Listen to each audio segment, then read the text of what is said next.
Charlie Jones, and welcome to our live coverage of the Michigan 500. This is the second jewel in racing's 500 Triple Crown. Last year was the inaugural race, and in just a year's period of time, this event has grown in stature to rank behind in American racing only the Indianapolis 500. And last year's, we jam-packed 500 miles of racing with all kinds of excitement, as my colleague Paul Page well remembers. Well, Charlie, it was indeed an exciting race. It seemed that everything that could happen did happen. It just proved one thing about IndyCar racing: the unexpected is commonplace.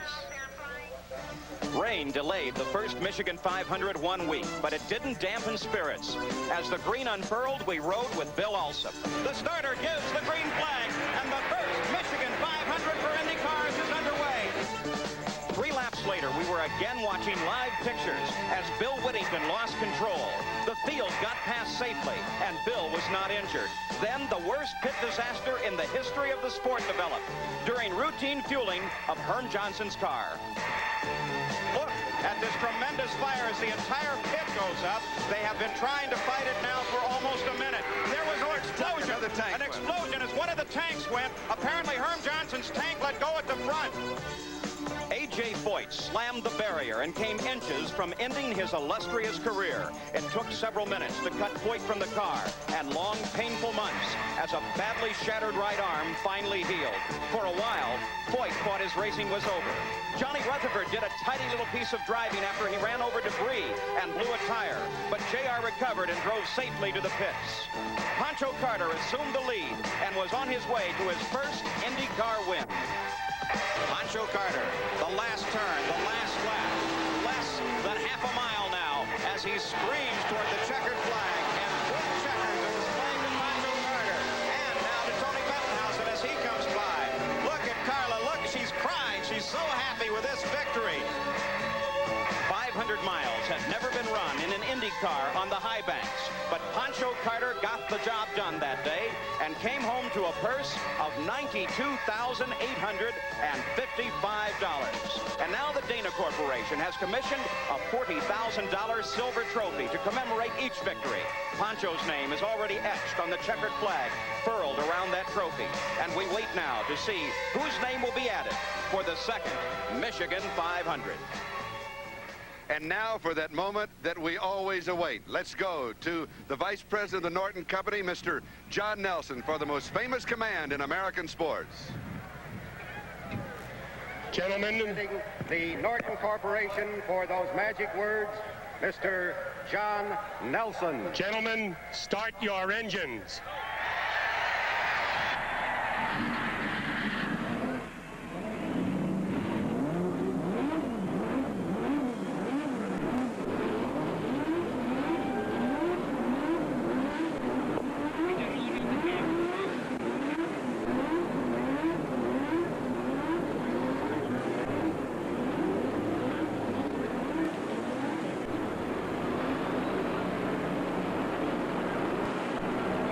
For that moment when the driver is isolated with his own thoughts. This is Rick Mears, 2-time winner this year on the kart circuit.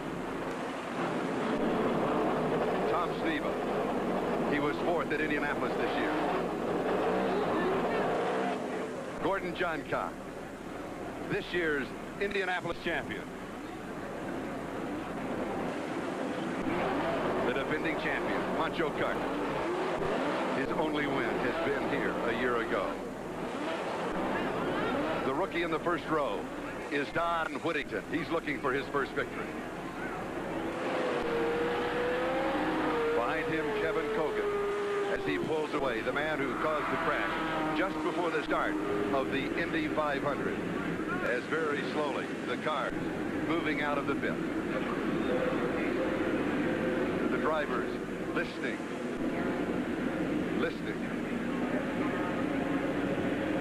Now, as the drivers pull away from the grid, listening for any sound in their car, let's take a look at the top qualifiers for today's race.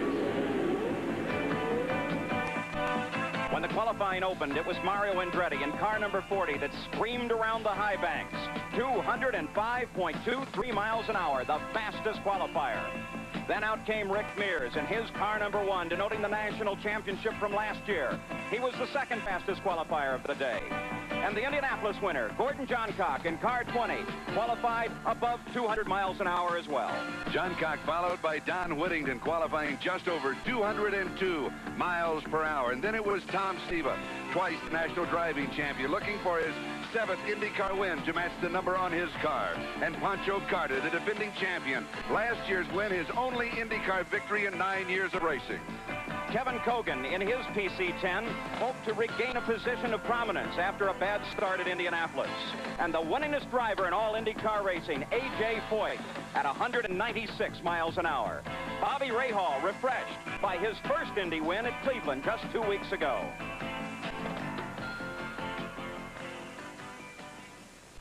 The pace car on the back straight, coming around turn 3 as the field is just beginning to form up. And you will notice that on the pole is Rick Mears. Now, the fastest qualifier was Mario Andretti, but he is at the back of the pack. Here's that story. Let's go down to the pits with Gary Gerald. Gary? Earlier this week, there was an abundance of optimism from Mario Andretti after winning the pole position at better than 205 miles per hour, figuring that the law of averages was finally swinging his way after recent frustrations at Indianapolis and Le Mans. But yesterday afternoon, in the final practice session, that dark cloud returned, and while running laps in the 202-mile-per-hour bracket, Mario's Wildcat found the wall in turn 2. Dejected and frustrated, but thankfully uninjured, Mario immediately returned to the pits while safety crews towed his damaged racer. Even before Andretti made his way back to pit road, his backup car was ready for service in the final minutes of practice. Immediately, he had that second car running laps at 199 miles per hour. Certainly encouraging news for the veteran driver and his crew, but with the loss of the pole car came the anticipated confirmation that Mario must now start at the back of the 34-car field, a fact not lost on a downcast Andretti. Well, just have to start from the back. It's the only thing, it's a long race. I have a lot better chance, obviously, of recovery, but, you know, obviously it's going to affect me somewhat. There's no question. If I have to start from the back, I'm not going to be starting with my pet car. And a touch of irony with the loss of Mario's pet car. It was almost at the identical point on the racetrack where A.J. Foyt had that devastating crash last year. A.J. hit a steel guardrail fence. You saw the devastation. The right side of the car sheared off. A.J. nearly lost his right arm. But now, replacing that steel guardrail, cement crash wall. Mario hit in the same spot yesterday, but as he glanced off the cement, Mario walked away uninjured. Now, a very significant factor coming up as this race moves closer. The field bunches up the green flag. Mario Andretti at the back of the pack is nearly a half mile behind the front row. That, of course, poses significant problems for Mario. And with that aspect of the story, our colleague in the pits today, Bruce Jenner. Well, Mario's got a lot of thinking to do. Not only is he going to start a half mile behind the leader, he's got the entire field to contend with, 33 cars. Out of that, 9 rookies. So he's going to be moving up very fast on a lot of very inexperienced drivers. That puts him in a very vulnerable and dangerous situation. Now, there is one good thing about starting in the back of the pack. Usually in the first few laps, problems develop in the middle of the field where all the traffic is. Mario, being in the back, has an opportunity to see that, slow his car down. One major concern of the drivers is getting hit from the back, and Mario will not have that problem since he'll be in the back. So Mario's got a lot of thinking to do in these first few laps. Now let's go back up to Charlie Jones. All right, thank you, Bruce. The field is forming up. We'll set the 34 cars. Row 1, Rick Mears, 15 wins. Johncock, 23 wins. Don Whittington is the rookie in the first row. On the inside of the second row, Tom Sneva, the track record holder, the defending champion Pancho Carter, and Kevin Kogan is on the outside. Row 3, A.J. Foyt, Bobby Rahal, and Mike Mosley. Watch Foyt. He may make an early jump. Row 4, Johnny Rutherford, Al Unser, and Jeff Brabham. Rutherford's car just 7 days old. The fifth row, Herm Johnson, Spike Gelhausen, Roger Mears. The sixth, Ganassi, Howdy Holmes, and Tom Bigelow. The seventh, Jim Hickman, Gary Bettenhausen, and George Snyder. And in row 8, it'll be Johnny Parsons, Tony Bettenhausen, and Jose Garza. The ninth row, Jerry Carl, Pat Bedard, Bill Alsop. The 10th row, Hector Rabake, Dick Simon, and Scott Brayton. Rounding out the field, France, Kruger, Andretti. The promoter's option is Ken Hamilton. We're ready to go racing. The pole sitter, Rick Mears, brings him down toward the green flag. The pace picks up. Mears begins to accelerate, and the green flag is waving at the Michigan 500 as Rick Mears is side by side with Gordon Johncock. Screaming into the first turn, Johncock drums out into front. Rick Mears drops in behind. Johncock begins to accelerate, coming off of the second turn and screaming down that backstretch now. It's Johncock in this early going, already picking up a lead over Rick Mears. Meanwhile, at the back of the pack, Andretti has already passed 5 cars, going after his 6th that he has picked off as he goes down the back straight. The leader is the number 20 car of Gordon Johncock. Right behind him, the 1 car of Rick Mears. Don Whittington has moved into 3rd place as they come across the line to complete lap number 1. Andretti now has picked off 7 cars, and he's moving into traffic. 1 lap now complete. It is still Gordon Johncock out in front, but Mears begins to close a little bit in the 2nd turn. They're coming onto the backstretch. That's dust that Gordon Johncock went over. No problem with the car. 1st place, still Johncock. Mears 2nd. Don Whittington content to sit back and observe in 3rd place. Andretti adds 3 more to his total. He has picked off 10 cars. He's going after his 11th down the back straight. It's a nice, smooth start. There is Mario Andretti as he runs right on past George Snyder and is really moving up. That's Gary Bettenhausen, Tony Bettenhausen, actually sitting in front of him as Andretti continues now to move up through this field. With that last pass, Andretti has picked off 11 cars. He goes after his 12th and 13th, going into turn 1, and he's got him. Andretti moving smoothly, and look how well that Wildcat handles.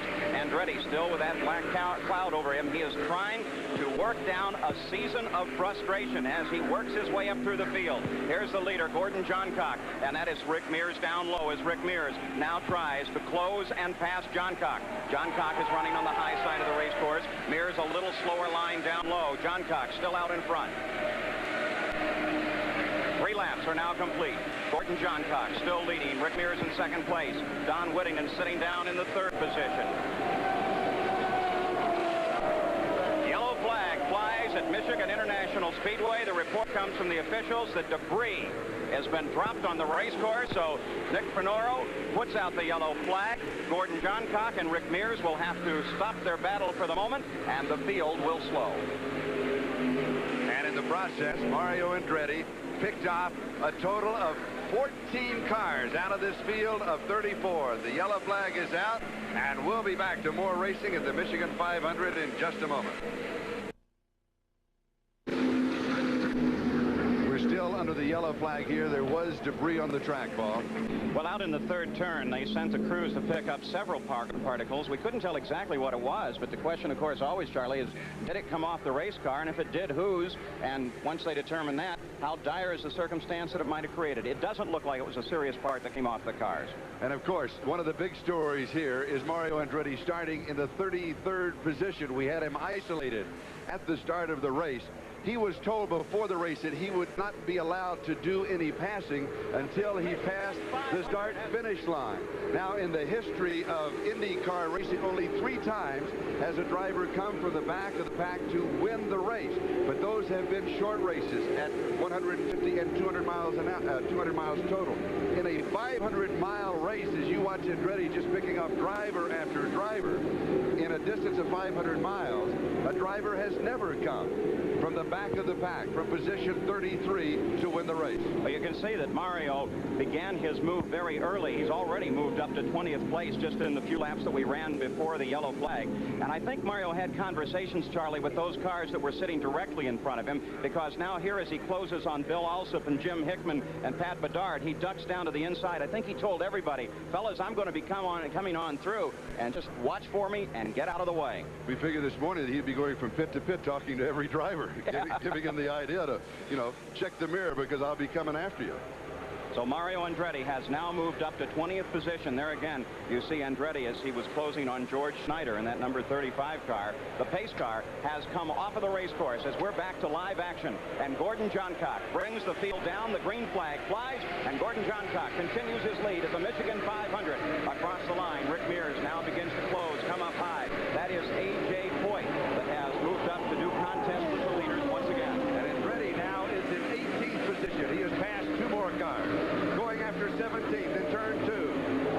And he's got it, and he picks up 16 along the way. He's in 16th position. Gordon Johncock in the Wildcat 8B as Rick Mears closes in behind him now. These 2 cars at the beginning of the season were far, far apart on development. But Johncock and his teammate Mario Andretti have been doing a lot of development with the Wildcats, and now they are running almost equal. There is Mario Andretti as he is moving up through that field, and he moves back and forth. We have an accident in the first turn, 2 cars spinning. And comes spinning down in front of pit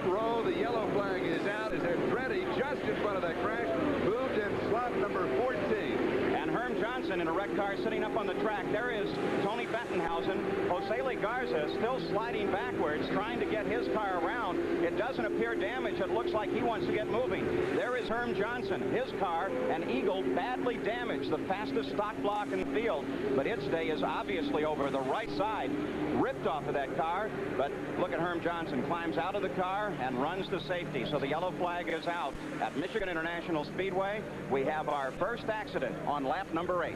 And again, Herm Johnson is part of the story here. This is Roger Mears. A hard luck story for Roger Mears. He has had a terrible season with regard to accidents just like this one. He is in his first full season in IndyCar racing. 2 weeks ago at the Cleveland race, he had an accident. He had a concussion. He virtually didn't remember that accident. Now he's in an accident once again. There is there's Bettenhausen as he tries to get back over to his pit area. And the indication are that all of the drivers are okay as a result of this accident coming off the 4th turn on lap number 8. Roger Mears apparently wants to stay with that car. It doesn't appear that he is trapped in any way. Maybe he's thinking there's a possibility of doing some repairs. He's come up in the street. There's Herm Johnson coming in. Those of you who saw the telecast a year ago will remember the fire in Herm Johnson's pit that started the conflagration here. Roger Mears still in the car, looking to see if it appears there shouldn't be any situation there that would keep him from climbing out. We'll have to keep an eye on this, Charlie. All right, let's go down to Bruce Jenner. Bruce? All right, Herm, what happened? The motor blew, apparently, or it lost power. I couldn't get down out of the groove and pull in front of somebody, and I got tagged from behind from somebody, and it shot me into the wall. But you're all right. I believe so. Fortunately, the car isn't. That's a tough way to start this one off. I don't know if we're going to be able to come to Michigan anymore. Every time we come here, we seem to have some kind of a disaster. I don't know if it's Michigan or... I hope it's not Michigan. Well, at least it's not fire this time. Well, yeah, that's for sure. Sorry it had to be us again. All right, let's go back to Charlie. All right, thank you, Bruce. Another hard luck story, of course, is Jose Lee Garza, who this year has been having his problems, and he came spinning down on the grass, which separates pit row from the track itself here. Yellow flag is still out. 10 laps are complete. Bill Alsop needs a tow. He's shaking his hand saying, I need somebody to hook a rope on my car and pull it. He stopped dead coming off of the backstretch, and they had a complete dead stop now, so Bill Alsop needs some help as well. All right, Paul, last year's fire here in Michigan initiated new safety features concerning the tanks and fueling operations. These guidelines are designed to reduce the risk of a fire during the fueling process. Without question, the most feared element at any racetrack is fire. And last July, in the Michigan 500, fire of mammoth proportions erupted in the pits of Herm Johnson. Within seconds, the blaze intensified into one of the most devastating scenes of potential racetrack disaster witnessed in recent years. During the initial minutes, as brave firefighters waded into that inferno, there were concerns the fire might race through the pits unchecked. An explosion around Johnson's refueling tank added to the concern before firemen eventually gained the upper hand. That was last year. In an effort to avoid a reoccurrence of that scene we saw a year ago here at Michigan, several new stringent fire safety regulations have been implemented for the 1982 season. Many of them somewhat technical in nature, but a couple of obvious ones. Brand new valves on the top and at the bottom of the actual fueling tank. Another critical one here, a positive shutoff valve on the actual refueling nozzle. This valve has to be cocked before this is inserted into the side of the car. As the sleeve comes back, fuel, of course, goes quickly into the car, and then the very instant that this is pulled away from the car, the flow of fuel automatically is sealed off here in the hose. Now, to give us a demonstration, Greg Nelson, who was involved in the refueling in Herm Johnson's pit last year, will show us exactly what happens. We have water in the tanks rather than fuel for the demonstration purposes. As this nozzle is inserted into the car, the sleeve comes back, the flow of fuel into the car. The instant that it is pulled away from the car, of course, the flow of fuel, in this case water, is quickly shut off. Now, Herm's crew has gone one step further. In this ring around the nozzle, they have implemented an actual sprinkling device so that the moment that this is activated, Steve Erickson at the pit, a flow of water, in the event of any accidental fuel spillage, will quickly wash down that flow of fuel. The important point to remember, to have a spillage like we had last year that triggered that fire, this year it would take the malfunction of at least 3 major valves, 2 on the tank, 1 at the nozzle. And of course, officials are working desperately hard this year to avoid any recurrence of what we saw last year here at Michigan. Now, there's more to the fire safety situation that deals directly with the car. Paul, in the cockpit of Herm's car, has that story. Well, Gary, should a fire actually occur, there are several systems designed on the car to protect both the driver and the race car. The driver, of course, is covered head to toe with several layers of fireproof clothing. But Herm Johnson has gone several steps further. He has, as all the cars do, an onboard fire extinguisher system. There is a red button here on the dash panel at his right hand. When he pushes that, an invisible firefighting chemical sprays not only in the engine compartment, but in the cockpit, which can snuff out the fire. Herm has gone even a step further. He carries this system. It's a fireproof hose that will deliver air from a tank inside the car for 1 minute. This is very important because a fire would generate superheated air, make it difficult for him to breathe, and therefore difficult to escape. But with this cool air system, he can breathe, he can see, and he can climb out of the car himself. Oh, now, Garza's pits. Paul. Well, Garza, of course, was involved in that accident, but I think he just spun the car to avoid it. He slid to a stop coming across the grass on the infield. He then brought the car around to the pits, and it was obvious that the skirts on the right side of his race car were ripped off during that slide. Now, as a result of that, the crew is right now making every attempt they can to reattach the skirts, make some sort of situation that will create downforce on the right side of the car. If they can't do that, they're going to have to take the skirts off both sides because the downforce would be very unequal. So they're working on that car now, trying to decide what they will do to repair the damage to the car and get Jose Garza back into action. And of course, Bobby Unser is the team manager on that car, and he's overseeing the entire operation. We're still under the yellow. A look at the top 5. John Cock, Mears, Voigt, Whittington, Sneva, and Andretti is in 14th. Remember, a beautiful shot of the Irish Hills. We are high above the Michigan 500 in our live coverage. The second year of the Michigan 500. And what an event this has become. And the excitement of last year carries across to this year. Well, there's no question about that, Charlie. The race started off rather smooth and a little debris on the race course. And then on lap number 8, 7 laps ago, suddenly the yellow was out because cars came spinning off of the 4th turn. 2 cars that were spinning and involved in that accident, that of Garza and that of Roger Mears that you see here, are apparently repairable. They're working on Roger Mears' car, trying to repair the nose, which had slid off during the spin, and apparently they'll be putting Roger Mears back into the action. Jose Garza has already gone back into competition. All right, we will have one more lap under the yellow. There's Bobby Unser, the team manager for Garza, and he's talking on the radio, trying to pump Jose back up and get him ready to go into competition again. It's tough after a spin like that to say, I really want to go out and do it some more.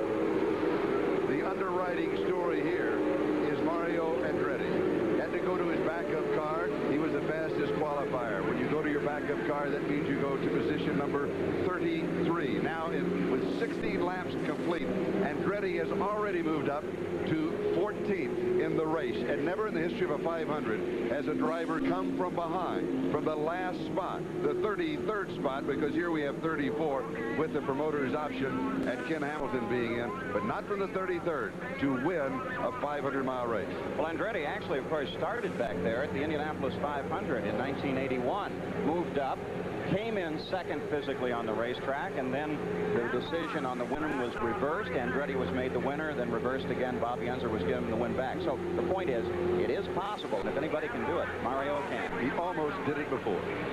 But now Gordon Johncock at 16 laps complete as our leader. The pace car comes off the race course, and we should head back to green flag racing once again. They come down signal file. Johncock picks up the pace. Mears begins to close just a little bit. That's A.J. Voigt sitting back in 3rd position, and the green flag flies. So Gordon Johncock leads them out once again, and Voigt closes just a bit. And then a pack of cars, including Don Whittington and Kevin Kogan, sitting back in the 4th and 5th position as Johncock leads them through the 2nd turn and heads down that long backstretch. Now watch as Johncock heads into the 3rd turn. You'll see the back end of the car take a little bounce. There's a terrible bump heading into that 3rd turn. There it goes just as he heads into the turn. And a really skillful driver can use that bump to pitch the back end of the car just enough to be very fast. Johncock can do it. Some of the others are having trouble with it. Gordon Johncock under the green flag once again at Michigan International comes across the line, followed by Mears and Foyt. Andretti now has picked off 2 more racers. He is in the 12th position, and Johnny Rutherford is in front of him as Andretti goes underneath him. A terrific battle. There is Johnny Rutherford and Mario Andretti as they're side by side. 2 very skilled veterans. They love to race with one another. Johnny Rutherford is in a brand new race car. It's bright yellow, but it is not the Chaparral. That is a new March that is just about 1 week old, and Johnny has less than 100 miles in that race car, so he's going to tiptoe at the start of this race, trying to sort it out. Andretti, on the other hand, knows that Wildcat 8 very well, and his objective is to get up to the front. Rutherford coming into the race only 6 hot laps in this car. Andretti has passed him. Andretti is 11th. Rutherford is 12th. Mario Andretti moving up to 11th position now, and he is really just over 5 seconds behind these 2 men, the leaders, as Rick Mears makes a challenge alongside Gordon Johncock. They scream into the turn. Mears uses the low side of the race course to his advantage. His car is working very well down there, and Rick Mears picks up the lead. Johncock drops back to second, and A.J. Foyt maintains his position in 3rd place. We now have 20 laps complete. Andretti picking off another car as he continues on his move. Car number 17, that is Ken Hamilton, who is running rather slow. It's lap traffic. He's picked him off. Rick Mears is out in front. Gordon Johncock in the number 20 car sits back in 2nd place, and he's dropping back just a bit. As they came over the line, it was only 0.2 of a second that separated these 2 cars. But now Mears is beginning to do what he did in the early going of this year, and that is once he sees daylight, he begins to disappear. But all of the drivers here say staying in the race is going to be the trick to make it through 500 miles. Continues to run, now picks up some of the slower traffic, very carefully moves around slower cars as they begin to lap the field. And Gordon Johncock, whether it is of his own control or not, decides that he will lay back and watch Mears. And we're looking at a classic duel. Well, the classic duel at Indy between Mears and Gordy is history. How does he describe that moment? The words of Gordon Johncock. You know, we were side to side when we come down for the white flag lap. In fact, I think Rick edged a little bit ahead of me right after we passed the start-finish line, but I had a little stronger engine, I believe, than Rick did, and was able to carry me on in to the corner better than Rick's was. But here, it's, you know, like I said, we could run through the corner here side by side with no problem, you know, and have lots of room here. Car 7, we have a problem. Tom Sneva looks like he blew the turbocharger, blew the engine. The yellow flag will come out because he may have also deposited some oil and debris on the race track. Tom Sneva, who is the current track record holder here at a speed of well above 211 miles an hour. And this is going to bring the leaders in. It's a bit early for stops, but 1st and 2nd place, both headed to the pits. Gordon Johncock is in. There is Rick Mears rolling to a stop. Mears, the Penske crew, goes to work on that number 1 gold charge. There's the Wildcat of Johncock. A.J. Foyt, who was in 3rd place, also came in as soon as the yellow flag came out. Now Rick Mears moves back into the competition. His crew's done their work. Mears has been practicing pulling away from these pit stops. They have had some problems this year. The fuel injection system is fairly sophisticated, and some of the cars are having trouble pulling away, but no problem for either Rick Mears or for Gordon Johncock as the yellow flag comes out when Tom Sneva blows an engine. We have 23 laps complete, with the leaders now taking their pit stops, as Paul was talking about. Of course, this will juggle the standings for a while. We look at Tom Sneva with his problems. A 500-mile race now with 24 laps complete. Mario Andretti heads into the pits. Andretti will come in for some service. The Patrick team apparently not wanting to bring both cars in at the same time, so they brought their faster car in first and decided to hold Andretti back. Now the crew goes to work on Mario Andretti's machine. Right side change of tires. There's Johnny Rutherford in the pits. That's the new March. He's been in here for a little while. He actually pulled down in the pits before Sneva had his trouble, and they're looking at the back of the car. That usually indicates something is wrong with the engine, but they have not yet raised the bonnet on the engine. All right, we're under the yellow. The leaders coming in and out of the pits, and we'll be back to more racing at the Michigan 500. We'll return in just a moment. Stay with us.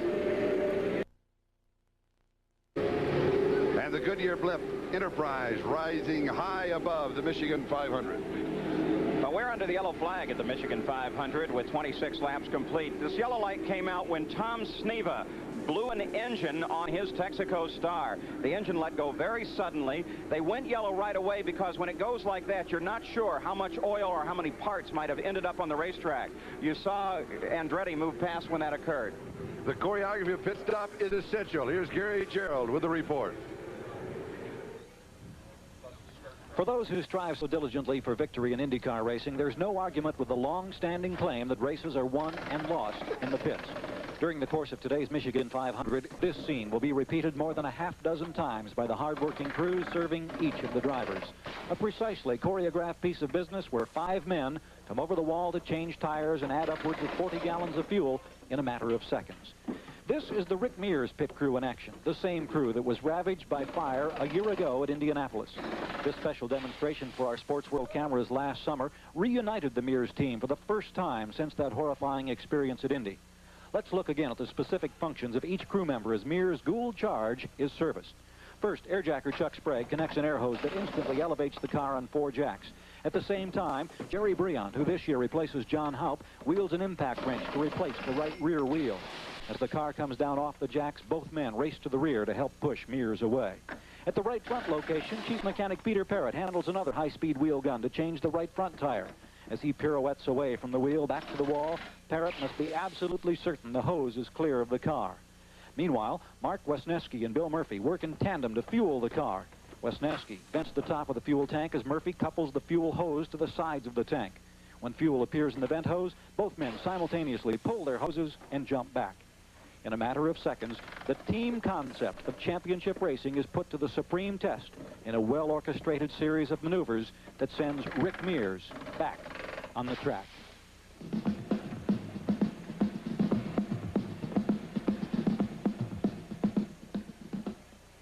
We're back at the Michigan 500 as they're coming around to the completion of lap 28, and the green flag flies. We're back to green flag racing once again at the Michigan 500. And right now, Rick Mears is out in front, but Gordon Johncock streams by on the outside and picks up the lead. That's Tony Bettenhausen as they're moving below. There's Johncock in number 20. Rick Mears in number 1 is right behind him. Andretti, meanwhile, continuing to move up through the pack. He picked off Pancho Carter, so he gains 1 more position. There is Andretti down the back straight, driving maybe the race of his life. Andretti coming up behind Hector Rabake. Andretti is really just at 6 seconds behind the leaders. He could close that distance in no time. Mario Andretti brings it off the corner. There is Rabake behind him, and sitting back at number 3 car is Pancho Carter. So we're back racing once again at the Michigan 500. Out in front, car number 20, Gordon Johncock, Rick Mears in second, and Kevin Kogan has now moved up to third, Don Whittington in fourth. Andretti coming out of turn number 2 as he goes down the back straight. He's beginning to work his way through some of the lap traffic. The lap traffic, of course, caused by the yellow flags that we have had. There's Johnny Parsons. Parsons blowing on the track. Yeah. No indication as to what might be wrong there. He seemed to pick up a little power as he heads into the pits. That's Johnny Parsons. His father, a former race driver. Now let's go back to the leaders, Paul. Here's Gordon Johncock with Rick Mears right behind him. The separation 1/10 of a second as they came across the line. Now it is a drag race down that backstretch. There is some slower traffic in front of Johncock. Mears may have the better line coming into the third turn. They go over that bump heading into 3. Johncock stays high. Mears stays on that line he prefers, down a little bit lower on the bank. And it works for Rick Mears as Rick Mears begins to push ahead. Johncock responds on the high side. And it's still a drag race as Johncock and Mears are side by side, very much like they finished the Indianapolis 500 this year. Pancho Carter has closed on Andretti as Andretti and Carter come down the front straight. It seems that Gordon Johncock handled a little better in 1. Mears handles better in 2 as Mears picks the lead up and streams down the backstretch.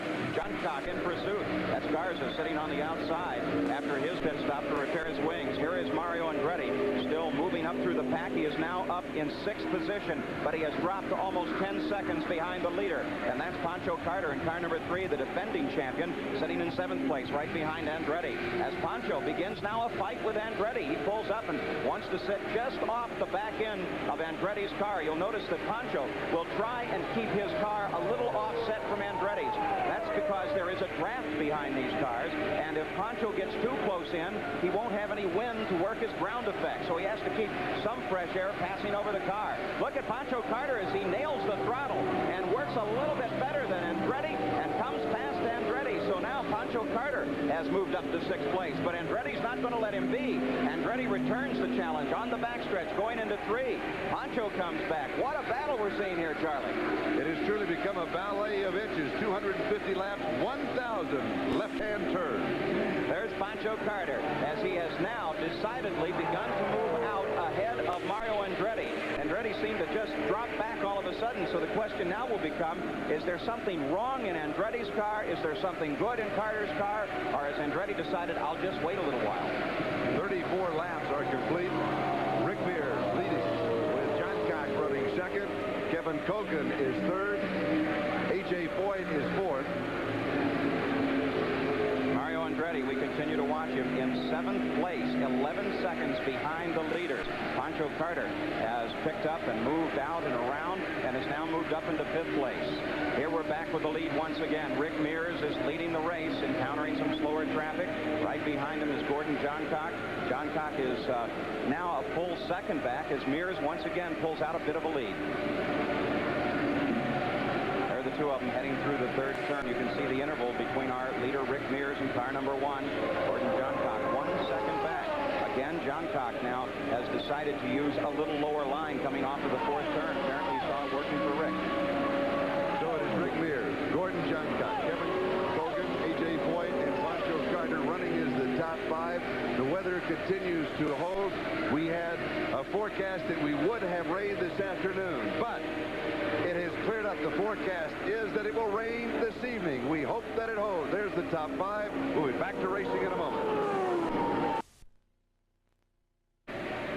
This is Paul Page with Charlie Jones. We're back at the Michigan 500. 38 laps are complete. Rick Mears is our leader. John Cock in 2nd. Kevin Kogan, the teammate to Rick Mears, has moved up to 4th place. But an excellent race being driven here today by A.J. Foyt.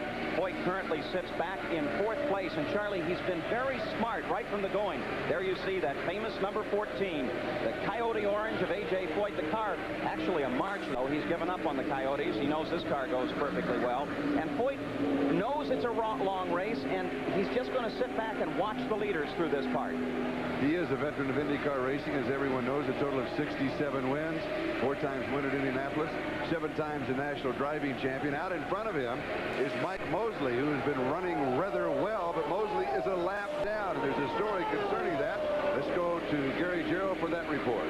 Charlie, the problem here developed on the yellow flag was one that Mosley in car number 18, also Whittington in number 91, both passed the safety car. That's a definite cart violation. Consequently, when the green came back out, both Whittington and Mosley were commanded to come into the pits. They had to make what they call a stop-and-go run. They come to the pit, they come to a complete stop, then they're waved back onto the track. It's a costly procedure on the green. That's why Mosley is running a lap down. That's why Whittington is no longer up there in the top 5. Gary, one quick question. Why does that happen to a driver in that situation? Well, it's a situation where it depends where the pace car comes onto the track. In this instance, the pace car comes on between turns 1 and 2. The pace car, of course, has to get up to speed. The speed for the pace car is 90 miles an hour. Mosley's got a problem, Gary. Mike Mosley has a problem. He's apparently let an engine go. He's got his hand up in the air to tell everyone behind him he's slowing down, and something ripped away. I hesitate to say it's a tire. It might have been part of his skirt. So the right front tire now begins to wobble badly. So it began to flatten, and that brings Rick Mears, our leader, into the pits, as well as the 2nd place car of Gordon Johncock. With 41 laps complete now, the leaders decide, come in, let's pick up some fuel. Apparently, too, Rick Mears decides that it's a good time to pick up right side tires, as does Gordon Johncock. So they are now, as a result of these changes on the racetrack, deciding that the tires are going away, and A.J. Foyt picks up the lead with a stop by Mears and by Johncock. John Johncock now coming out of the pits.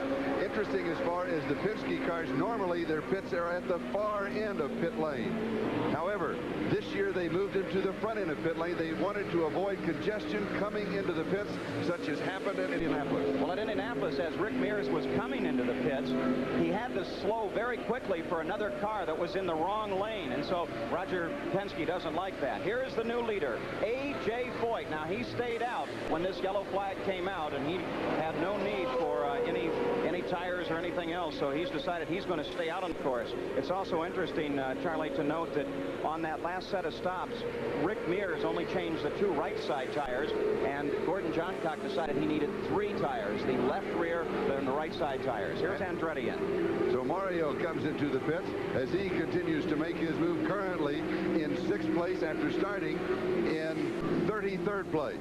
And there's Mike Mosley as he picks up a new set of tires. Apparently that right front was the only problem. He got the car around safely into the pit area. You'll notice that Andretti has decided, just like Johncock, to change his left rear and his 2 right side tires. And so coming out of the pits is Mario Andretti. A.J. Foyt. Foyt in the lead. You know, he was involved in the accident here a year ago, and earlier we asked him what he could remember about that accident in turn 2. Yeah, everything was going along pretty good that day, and we were in the back of the pack. You know, it was running, I think, 4th or 5th before the wreck happened. Then I made a couple of stops on the yellow, and the reason why I wanted to change the chassis up, so it was like 22nd, 3rd, and then the green come out. You know, we went from like 23rd to 10th or 11th. And actually, we haven't really figured out what really broke. I know when I went in there, everybody just went straight across the track, straight in the fence. A.J. Foyt, our current leader in car number 14. Now, just before he came into the pits, Mario Andretti had finally moved up to 3rd place. But because of his pit stop, he'll be forced back a little bit. A.J. Foyt is the leader under the yellow. Now A.J. Foyt turns down toward pit road and comes down to Jack Starn and his crew, and he will pick up some very fast service. And that should give the lead now to Pancho Carter, assuming that Carter doesn't come in. One of the problems coming into the pits, for those of you that drive on the highway, you notice if you're going 55 or 60 miles an hour, you drop down to 40 miles an hour. I'll get back to that story. Let's go down to Gary Jarrell. Charlie, here's the problem here for Mike Mosley. It's very evident. He cut down the tire somehow, may have run over some debris out on the race course. Once that happens, of course, it immediately just begins to chew up and shred up. It's very hard to control a race car. Mosley did a superb job. He got it back into the pits. It cost him a lot of time, of course. This tire off, a brand new one on. Mike's back on the track now. Charlie, I'm surprised at how that tire actually handled it. You can see it flapping, and I thought that's what I saw when I first saw this occur on the race course. But then the tire seemed to hold in place, and Mike Mosley did a nice driving job to get it around to the pits. Mosley in his 16th year of driving Indy cars has a total of 5 wins. And look at A.J. Foyt.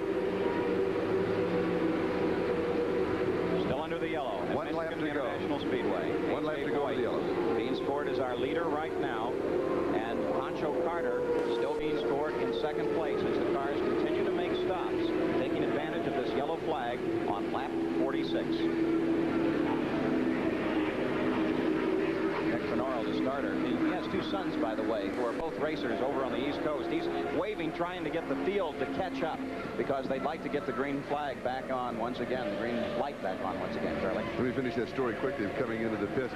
You notice when you drop down, as we look now at our leader, when you drop down in speeds on the highway, it seems like you're going a lot slower than you actually are. And when they come into the pits at 90 to 100 miles an hour, and then they slow down after being out at 200 miles an hour, it seems like they're just crawling along visually, and they really have to work on that to be able to duck in the pits and stop right on the mark.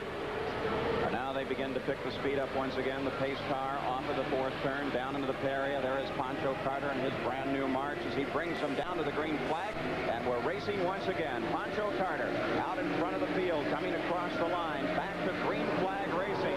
Howdy Holmes just out in front of Pancho Carter, but Carter being scored at this moment as first on the race course. So the man that won here 1 year ago is leading once again. And meanwhile, Mario Andretti is sitting some 6 or 7 cars behind them. Of course, some of them are a lap down, but he continues to make his move to the back of the pack, and now will be running very quickly among the leaders. Take a look at a fight fight for second place right now as Gordon Johncock and Rick Mears are dueling with one another once again. Pancho Carter out in front of the field, but Johncock and Mears, who have been fighting since we started the race, are still fighting, only this time it's for second place. Pancho Carter opening up the lead of about 2 football leagues as he starts down the back straight here at the Michigan 500 with 47 laps complete of a total of 250 laps that will be run. Charlie, the black flag was just given to A.J. Foyt in car number 14, so apparently some sort of infraction that the officials noticed, and Foyt will be called in. It might be one of those stop-and-go actions. We'll have to wait and watch and see what happens as Pancho Carter in car number 3 comes across the line. There's A.J. Foyt. Now he is ordered to respond to this black flag. There will be an official on a two-way radio in his pit position, and they'll tell him what they expect. Foyt probably say that he didn't see the black flag. He's going to continue out on the racetrack. It is possible that he did not. He continues at speed, but the black flag has now been given to car number 14. And a car is slowing on the track in turn 2. One car down low as we continue to watch Foyt. Car slowing on the race course. Scott Creighton, Scotty's home. He's only about 12 miles from here. He's trying to make his first really big break into IndyCar racing. His dad, Lee Brayton, fine race driver himself, but Scotty's got some problems.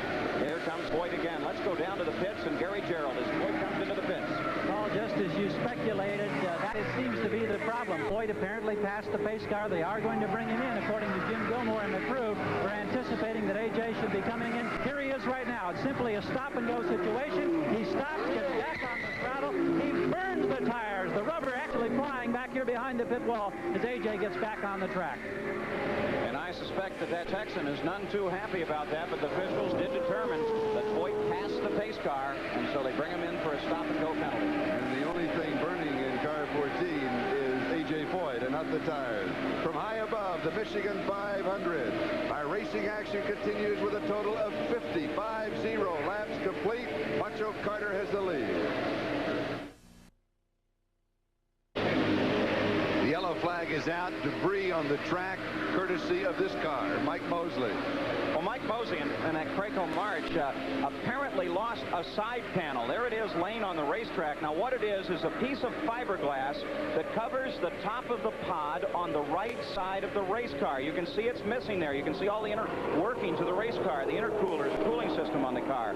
Now he came in, he stopped, but because the yellow is out, I suspect his crew decided, let's go send him back out. Let's find out how it works in that mode, and maybe the safety crew will bring in an undamaged top, or we'll get one from the garage area and be able to make a replacement. So Mosley is out without that one side on the car. There's the leader, Rick Mears, car number 1. In second place, Gordon Johncock. But of course, Mears had to move around Pancho Carter to get into that position. He's slow under the yellow right now, but Rick Mears, here he was in pursuit of Pancho Carter just a few moments ago. Pancho Carter, number 3, out in front.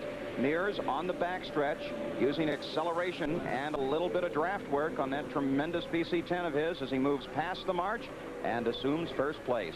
Rick Mears now out in front, and of course we are currently under the yellow. Total of 54 laps complete. Now let's take a look at, while we have the yellow flag, at baseball's Say Hey Kid. His name, of course, is Willie Mays, and he's the subject of a years ago today.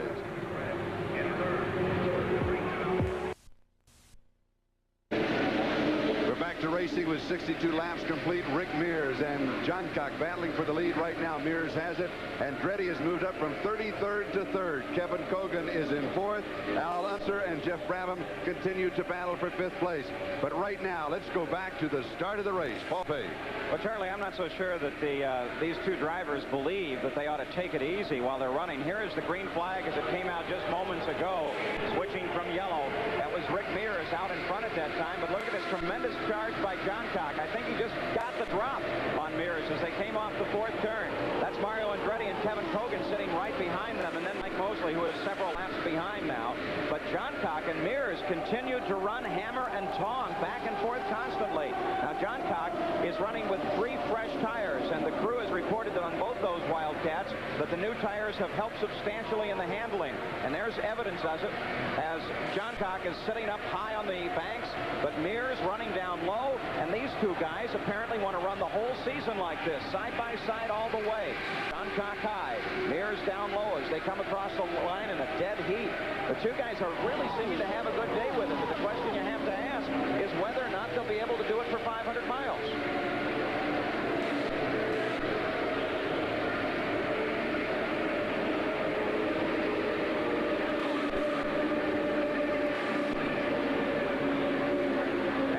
While that was continuing to happen, here was Mario Andretti as he closed on Kevin Kogan. Kogan at that time was sitting in third place, but Andretti picking up again, better handling because of an advantage in his stop. Look at him just simply breeze past Kogan. Now, Kevin before the race said that he definitely was going to take it easy. He wanted to stay in touch with the leaders, but he didn't want to fight with them in the early going. We only have 65 laps complete. Andretti apparently wants to be up in front. And we did receive a report from Gary Gerald in the pits from talking with the Andretti pit, is that they say that as the afternoon progresses, particularly after they come in on the pit stop, that he says the car is running better and better and better. Now let's go down to Bruce Jenner. Bruce? We're with Jim Hall right now, and Johnny Rutherford has been out there. He's 10 laps off the pace right now. He's got a brand new car, first time on the track. Is it just as they got the new car blues? It's going to take a while to get the kinks out? Yeah, we've had some problems today, and I think it really is new car blues. We just finished the car up before we got here. We haven't run it very much. We've had some problems on the track with a blower hose today, and now it looks like we're probably out of the race. So it hasn't been a very successful race for us. Yeah, he just pulled behind the wall, and he's going to be getting out of the car. So I can't hear you, Bruce. He just pulled off, and he's off behind the wall. He just pulled off, and I think he'll be going behind the wall. I'll have to look and see, but I think so. Yeah, he is back there, but tough luck. But we'll be seeing you again the next one. Yes, sir. All right. Very tough luck for Johnny Rutherford as car number 5 rolls into the garage area. Johnny stays with it the whole way. They were working at the back of the car with that blower hose. Charlie, that's very, very hot, confined area, so I suspect there might even be a few tiny burns on some crew members' hands. There is Rick Mears, the leader, car number 1. He's been averaging just over 195 miles an hour. Second place, Gordon Johncock. And third place continues to be Andretti.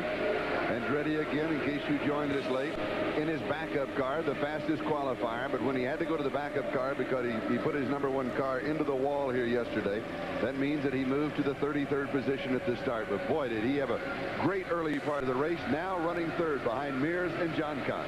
There's Mario Andretti as he continues to battle up toward the front in third place right now, just 6 seconds behind Rick Mears. As he comes around the slower car of Garza, takes him up on the high side and moves smoothly through traffic. 34 seconds separates from first place down to 11th place, so they're still running very close together. 68 laps complete. This developing into a very grueling race. It's 500 miles, a total of 250 laps here today at the Michigan 500. The crew members giving the board to Mario Andretti, telling him he's running just over 190 miles an hour. In third place, 70 laps complete. He's about 7 seconds behind the leader. Look how close he comes up to that wall, Charlie. Mario Andretti, he's known for that. He loves to throw the car right up. He comes up to the wall so close in some cases that he actually cushions the air between the outside tires and the wall. Now look at Mike Mosley, who had his problems earlier, and Mosley is running well down off the lead. He's several laps behind, but apparently he wants to catch up as well. He pulled alongside Andretti and moved past him. That might indicate that Andretti has now settled down and is satisfied with his current position of third place. And we're about the point of the race where you start to think as a driver like a marathon runner. You have to start now into pacing yourself out because you have a total of 250 laps in the race. 70 laps are complete. Mario Andretti, our current third place car, 8.9 seconds behind the leader. Mike Mosley, who's just in front of him, is 3 laps off of the pace. Mosley is in 17th place. There's the leader. And Paul, as I mentioned, a grueling race here today. Well, also another kind of grueling race. The Tour de France bicycle race continues. Let's go across the Atlantic. We'll have a report there.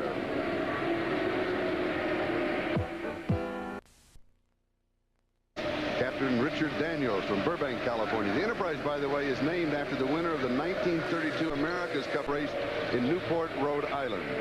We now have 89 laps complete. The leaders have been in and out of the pits. The standings are just about the same. You haven't missed that much. Here's the battle for second. Mario Andretti, he had some problems in the pit. Well, Mario Andretti was running with the leaders a few laps ago and came in for a pit stop under the green. The crew apparently had to repair some problems on the right side of the race car with the skirts. But then, as soon as they got that work done, you can see them checking there, they went to the back of the car, started to push them away. I told you there's been injector problems with these cars. There's evidence of it. Andretti stalls the race car. They try to get it rolling. They can't. The rule is they have to pull the car back. He lost one lap as a result of that. But here he is battling with his teammate, Gordon Johncock. Mario Andretti alongside Johncock and continuing that battle. And so Andretti continues to be a major part of the story of this Michigan 500, starting in the 33rd position and now running amongst the leaders, as he has from about 40 or 50 laps into the race. We now have 91 laps complete. The weather forecast continues to stay the same. That would be showers this evening and not this afternoon. So the track is clear and they're running. There's Mario Andretti as he continues his battle up through the field. Mario Andretti and A.J. Foyt in that fight as well.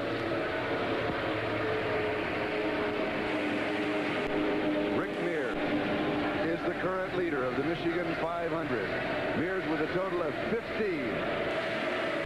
IndyCar wins to his credit. We'll be back with more of our coverage here. Right now, let's go back to the Tour de France bicycle race. Hart is out, Phil Kruger's out, Chip Ganassi is out, Tom France, Tom Steele, and Herb Johnson. And the green flag flies once again. Back to green flag racing after that spin by Tom Bigelow. And Rick Mears is out in front in second place. 6 seconds back at the green flag was Mario Andretti. Gordon Johncock sitting in third place. Rick Mears and Gordon Johncock continue the battle here today that they have had this year. Let's go to Foyt. There's Kevin Cogan as he is pursuing Mario Andretti, and sitting right back behind them is A.J. Foyt in car number 14. Cogan has apparently decided it's time to go racing once again, and he picks up speed. There is Gordon Johncock, the third place car, sitting right behind them. Now, Kevin Cogan is 1 lap behind the leaders, and A.J. Foyt is in fourth place. So those cars are all figuring in the front of this field, but Kevin Cogan has moved out to try to become part of this battle, which is between Andretti on the left of your screen and Johncock on the right.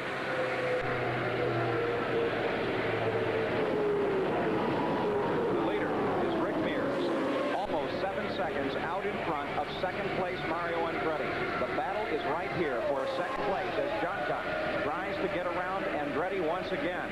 The team cars of the Patrick Racing Team are running side by side on that race course. There's Al Unser in car 10 out in front. That machine working well for him. He's a lap behind, but he is currently running in 5th place with 103 laps complete and the average speed just over 150 miles an hour. Andretti moves smoothly past Al Unser. Andretti is in second place. Now Gordon Johncock will contend with Unser. He comes down low. Pancho Carter, who led this race in the early going, is now in 7th place, sitting back 1 lap behind the leaders. So the combination of the spin and pit stops have made a difference, as now Andretti drops below Jeff Brattle. Johncock follows him through, and that battle for second place continues around. The Johncock pulled way high through the turn. The top 7, Rick Mears, Mario Andretti, Gordon Johncock, A.J. Foyt, Al Unser, Kevin Cogan, and Pancho Carter. And there is the leader in car number 1. That is Rick Mears. Pancho Carter is a tail ender at this point, even though he is running 7th in the race with a total of 106 laps complete. Charlie, the race has gone smooth. There's Pancho Carter. We have had 18 lead changes so far in the 106 laps as we're now approaching halfway, 250 miles, the halfway mark of this 500-mile race, the second Michigan 500. The Michigan 500 last year, of course, delayed a week because of rain. We had a threat of rain today, but thus far it has held off. There's the PC-10, the Gould charge of Rick Mears.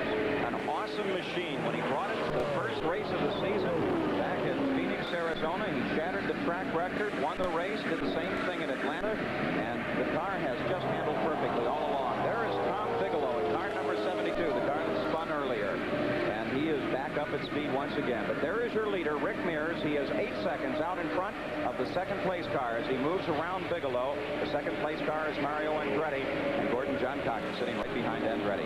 And you mentioned the consistency of Rick Mears winning the first 2 races. He also has a second, third, and a fourth to his credit in the 5 IndyCar races this year. All right, the Michigan 500 with Rick Mears out in front as the battle continues. 108 laps complete. We'll be back. Stay with us. Ever-changing standings here at the Michigan 500 with 111 laps complete. The yellow flag is out. Jerry Carl is stopped on the track in turn 4. And what a lucky break that is for A.J. Foyt, who was sitting on the race course without a refueling stop. He was running up with the leaders. In fact, he'd done a remarkable run, moving up to second place, I think partially because his car was physically so light without fuel. Now Foyt can take advantage of that yellow as he is doing at this very second. With the rest of the field slowed, Foyt heads down for routine service from his crew. Mario Andretti, the third place car, is also coming into the pits, and actually Foyt comes across the line just far enough in front of the leaders that he actually takes credit for this lap as the leader. There's Mario Andretti's car. Again, a change of 3 tires, the 2 rights and the left rear, as they are doing on A.J. Foyt's car. The refuelers doing their work. Disconnect from Andretti's car. No stall of that engine this time. Let's watch Foyt. Andretti rolls past and back into the competition. Pancho Carter, 7th place, also in the pits. There comes Andretti picking up speed, trying to catch the pack now, which is slowed behind the pace car because we are under the yellow. And A.J. Foyt also away smoothly now. As Andretti picks up speed, he'll slow down again very shortly to drop into line behind the pace car. The yellow flag is out with 112 laps complete. There's A.J. Foyt of Valvoline Gilmore, car number 14. And the computer shows A.J. Foyt out in front. He is now the leader. Rick Mears is in second place. Johncock is running third, and Andretti is fourth. Kevin Kogan is standing in fifth. And here comes Gordon Johncock as he heads down to the pit. So under this yellow flag, all of the leaders going to take advantage, and Johncock slides past a car that was blocking his pits. Al Unser followed him in. He's just behind him. There is Johncock. And this is a fuel stop only. Car 45 stalled in the pits. Or is that Jerry 46. Carl? It's Jerry Carl. That's Jerry Carl, who rolled down. They got him going, and now he stalled again. So Jerry Carl not having a good day, but all of the leaders, that was a very advantageous stop for several of the leaders, but most specifically for A.J. Foyt. And Jerry Carl continues to have problems. They can't get it started. It looked like they had it going for a second, and then it stalled once again. So as a result of him stopping on the race course, they sent the pace car out. They turned on the yellow light, and the field is slowed once again. All right, the yellow flag is out at the Michigan 500. We'll be back with more racing, so stay with us this afternoon. We have 113 laps complete. The green flag is out, and we're back to racing. It is Andretti, Foyt, Johncock, Mears, and Kogan in that order, the top 5. And there's the battle for second place as A.J. Foyt leading Gordon Johncock down low on the track. Johncock slides it up into a slower car, but gets it under control and continues his pursuit of Foyt. Foyt goes around Jeff Brabham onto the backstretch. Now Foyt accelerates, keeping Johncock bottled up in some of the slower traffic. It's Mario Andretti out in front. This is the battle for second place. In fourth place right now is car number 1, Rick Mears, who made a stop as well under this last yellow flag. Gordon Johncock. That's Jeff Brabham right behind him. Brabham is currently running 2 laps behind the leader in 9th place. Gordon Johncock in 3rd. And A.J. Foyt has now begun to set his sights on the leader, Mario Andretti. 116 laps complete, 154 miles an hour, the average speed of the race. Car 40, Mario Andretti. Currently our leader at the Michigan 500. He's had a lot of bad luck for almost a year now. A reversed finish at the Indianapolis 500. A situation on the start of this year's 500 where he got in an accident even before the green with Kevin Kogan. And then he went to France to drive in the 24-hour Le Mans. They said the car was not legally set to go racing, and he was kept even from starting that race.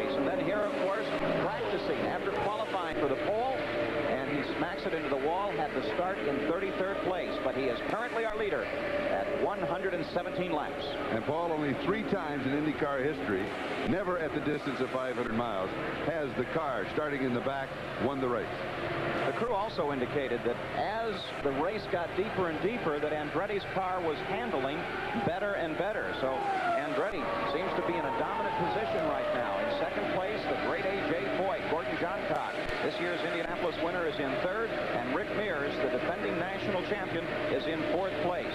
Also on the leader lap in 5th position is Kevin Kogan in car number 4. But there's the leader, Mario Andretti. And to this point in this year, as you have alluded to, it has been a disappointing year for Mario, and this is the year that he finally decided to forget Grand Prix racing, to stop trying to split his time, to concentrate on IndyCar racing. But that black cloud has been following, but maybe the weather report's going to be fair for Andretti today. You know, the natural question to ask Andretti was whether or not he was smart to step away from Formula One. And despite all the bad luck he's had in camp racing, he says, yeah, I'm glad that I'm here. He's now a 2.5-second lead over his second place car of A.J. Foyt. There you see Foyt, the bright orange car. That's Mike Mosley in between them. Andretti is out in front, then Mike Mosley, who is back in the field, and there comes A.J. Foyt in car number 14. And right now we're seeing an interval close just a little bit between Andretti and the distance that separates him from the 4th place car of Rick Mears. It's been averaging right at 7 seconds, but Mears has moved up on Andretti just a bit in the last few laps. So Mears is running faster than the leader. 120 laps complete. We're reaching towards the halfway point, which would be 125 laps, a 250-lap race, a total of 500 miles here today. NBC's live coverage of the Michigan 500. You saw Mario Andretti come through the screen. Now there is A.J. Foyt. That's the interval. 2.5 seconds currently separates first and second place. And Gordon Johncock is 2 seconds further back. But there's the leader, Mario Andretti, completing 121 laps. Just 4 laps from halfway. The interval, 4 seconds as they come across the line. So Foyt dropping back a bit.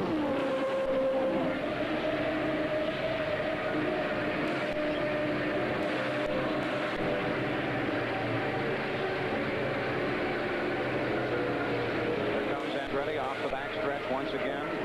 Foyt in pursuit. 2 slower cars between Foyt and Andretti.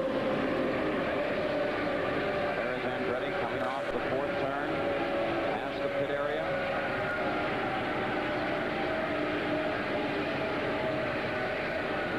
And there comes A.J. Foyt. The interval 3.7 seconds. The difference between first and second place.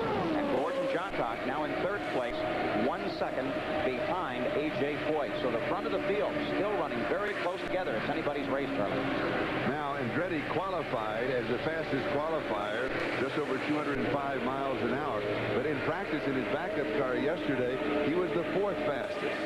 And that's remarkable to take a car that really he hasn't spent any time with at all and bring it up to speed that quickly. Of course, that's in part his Formula One background. That's what a Formula One driver has to do very well, adjust a car to a circuit rapidly. And he apparently has done it in that magnificent charge up to the front of the field. What a fine job Mario's doing.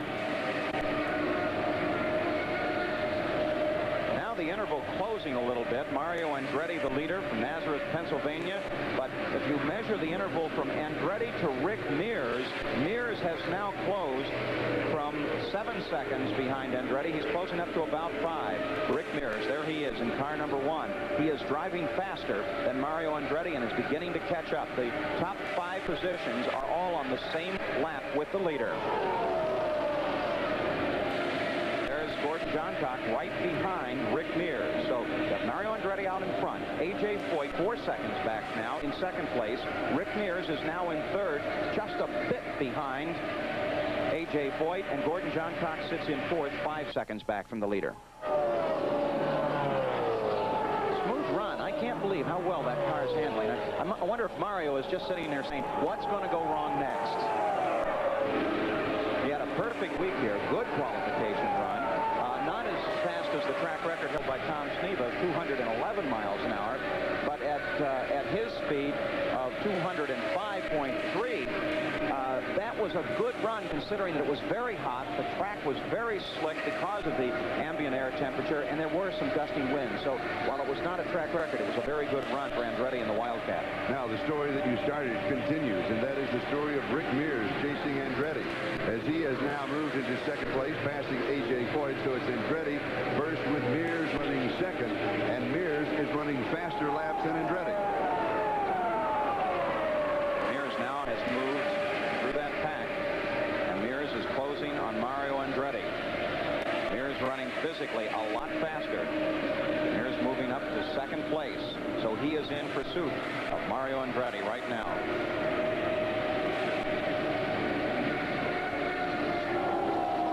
A look at Rick Mears. We have 126 laps complete. We're past the halfway point. We'll be back in a moment. The top 5 cars all running on the same lap. Andretti, Mears, Foyt, Johncock, and Kogan. Andretti the leader, but Rick Mears is closing on it. And the action's certainly beginning to pick up. There is your leader, Mario Andretti, but just 1.3 seconds behind him is Rick Mears. Andretti running some very fast laps, but Mears has just been flying around this course. Let's watch as we wait for Mears to come into the picture. Here comes Mario Andretti. And there is Rick Mears right behind him. Now, Rick Mears, Charlie, has been running just under 200 miles an hour the past several laps.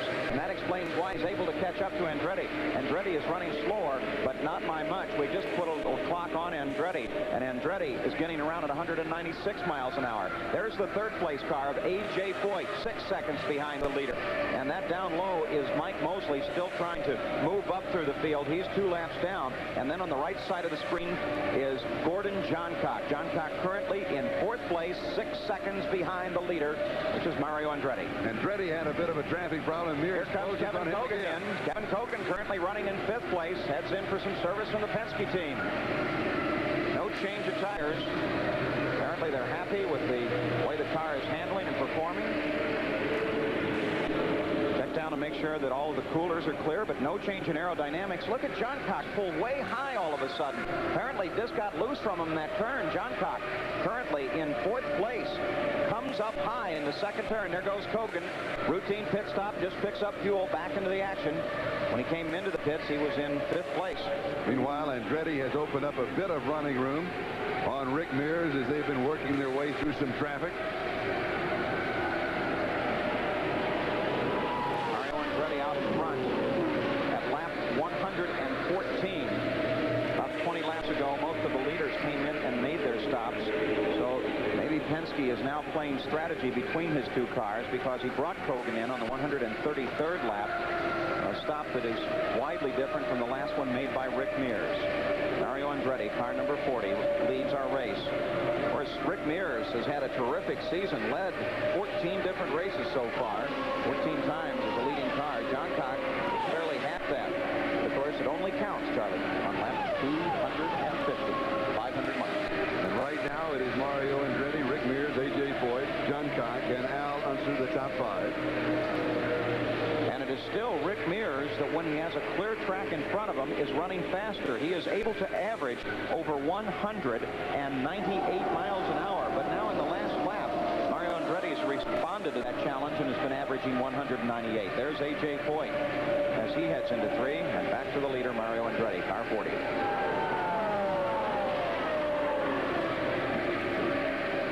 The racing team of Gordon Johncock. Mario Andretti has an owner who is committed to the sport of auto racing. His name is Pat Patrick, a man who knows how to get the job done. We can go 29 laps first. You can stop within 3 laps up to 32 after 29, okay? Pat Patrick is a wildcatter, a man that searches for elusive fortunes. The search often carries with it a high risk, but Patrick is a man accustomed to risk. Born a poor man's son in Kentucky, Patrick went into the oil business and created a company of wildcatters that is now worth over $50 million. He thrives on the pursuit of oil and has a hobby on the pursuit of speed. These are Wildcats, 2 of the fastest racing cars in the world. They are Pat Patrick's love. The risk here is high as well. And the object is not an oil lease, but a tiny piece of real estate known as Victory Circle. To me, it's one of the most pleasurable things, most competitive sports that I know of. I enjoy the competitive nature of it. I enjoy racing against Roger Penske and Jim Hall and A.J. Foyt and folks like that. I enjoy it much more when we're able to beat them occasionally. In racing, it was years of dry holes for Pat Patrick. Then last May, despite a driving challenge from Rick Mears, Patrick's tenacious little driver, Gordon Johncock, ended a closing lap duel with the closest win in the history of the 500. Do you think it makes sense? We can just hold our own just to hang in there? That's right. And if I'll tell you what, if we try to race everybody at the beginning, we're not going to finish. Okay, well, we're trying to make our point.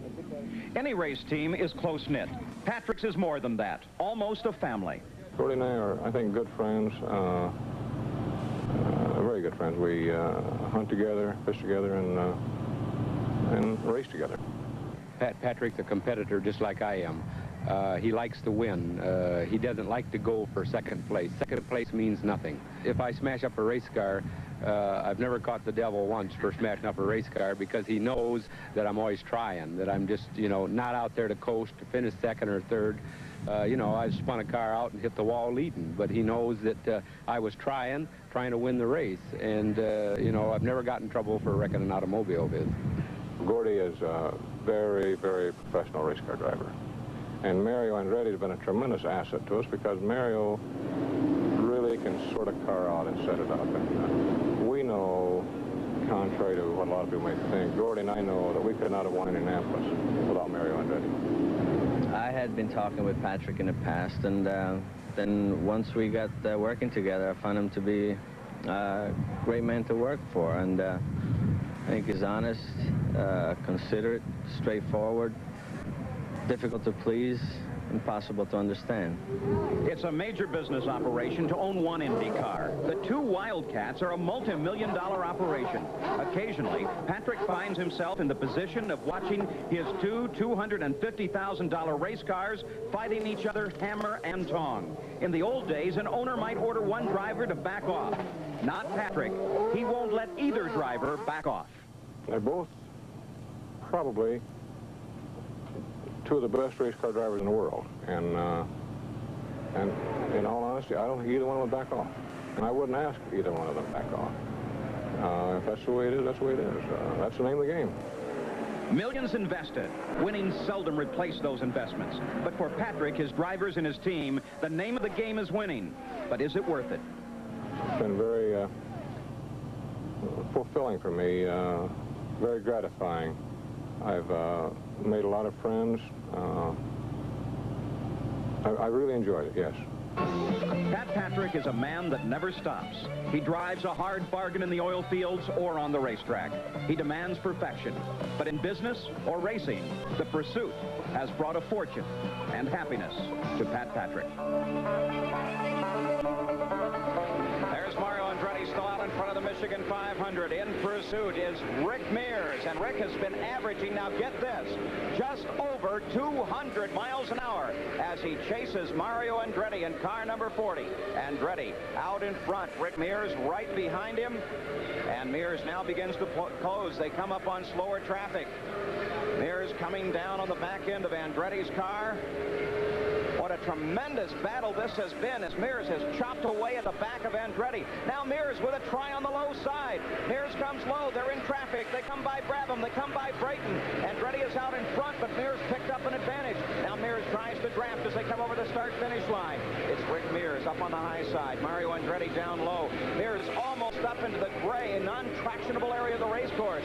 Now he drops in again behind Andretti.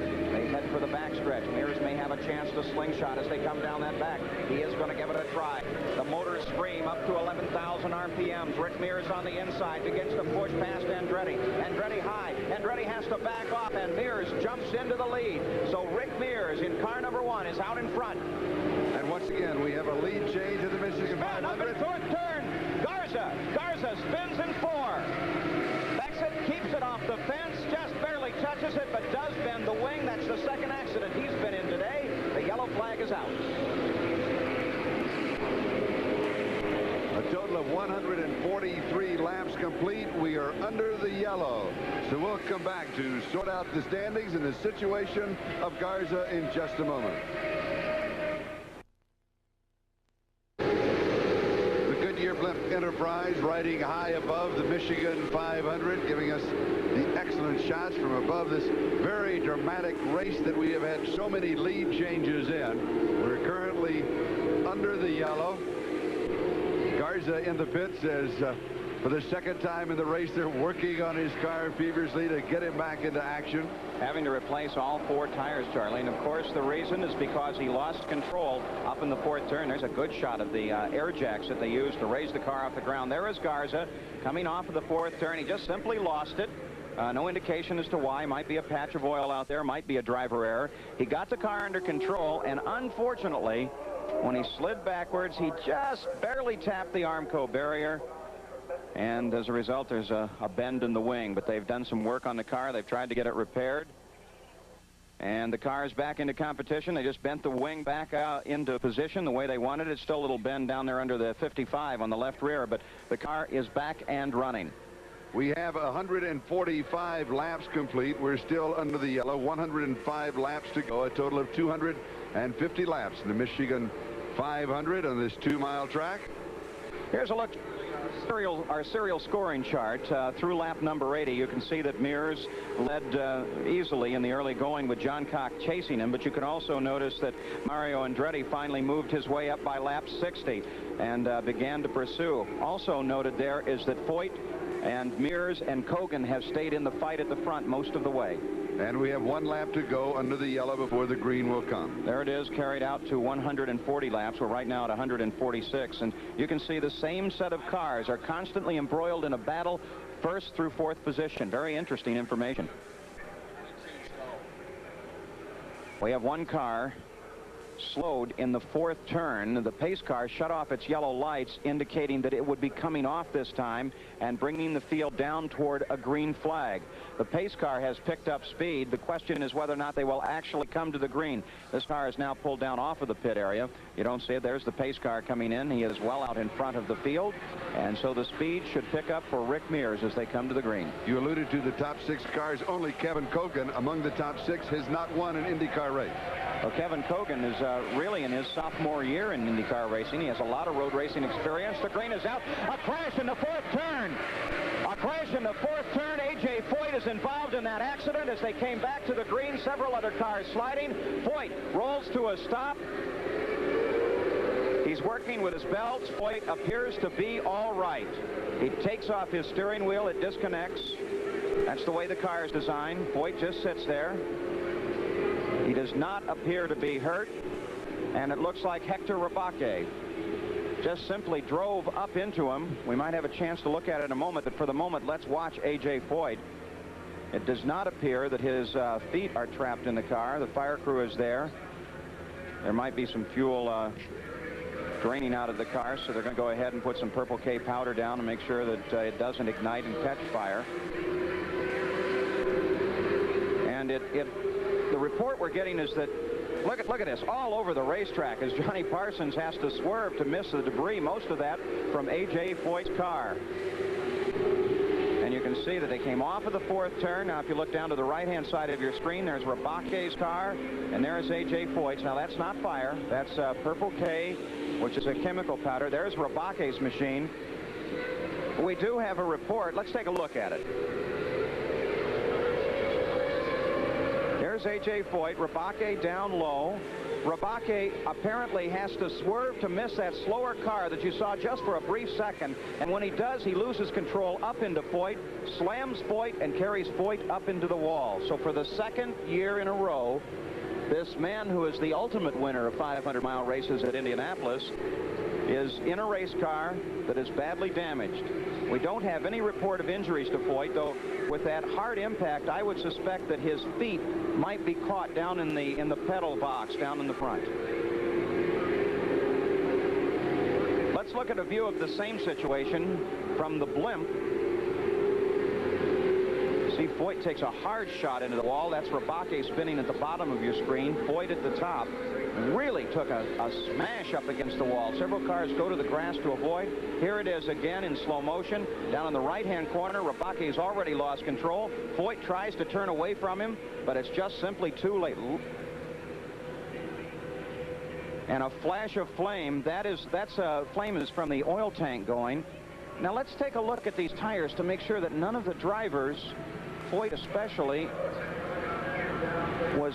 I don't think so. Let's take a close look, because the question is whether or not one of these tires might have gotten into Foyt's head. No, I don't think so. I think it passed over the nose on the car. I think the problem they're dealing with is that he's caught by his ankles down in the front of the race car. When you hit that hard, your feet will actually bounce over the pedals, and then they have to put a machine in there to get him out. Now Foyt is out of the car, being carefully lowered by Steve Edwards, the director of safety, there at his feet. And apparently that was the problem. Feet were trapped in the car from that solid impact. Now, second time this has happened to A.J. Foyt. Right. Turn 2 a year ago. This was a situation. He was stunned, knocked unconscious, took off the right side of the car. The arm badly injured, Paul. The picture there doesn't indicate the real violence that was involved in that crash. It was a horrible impact.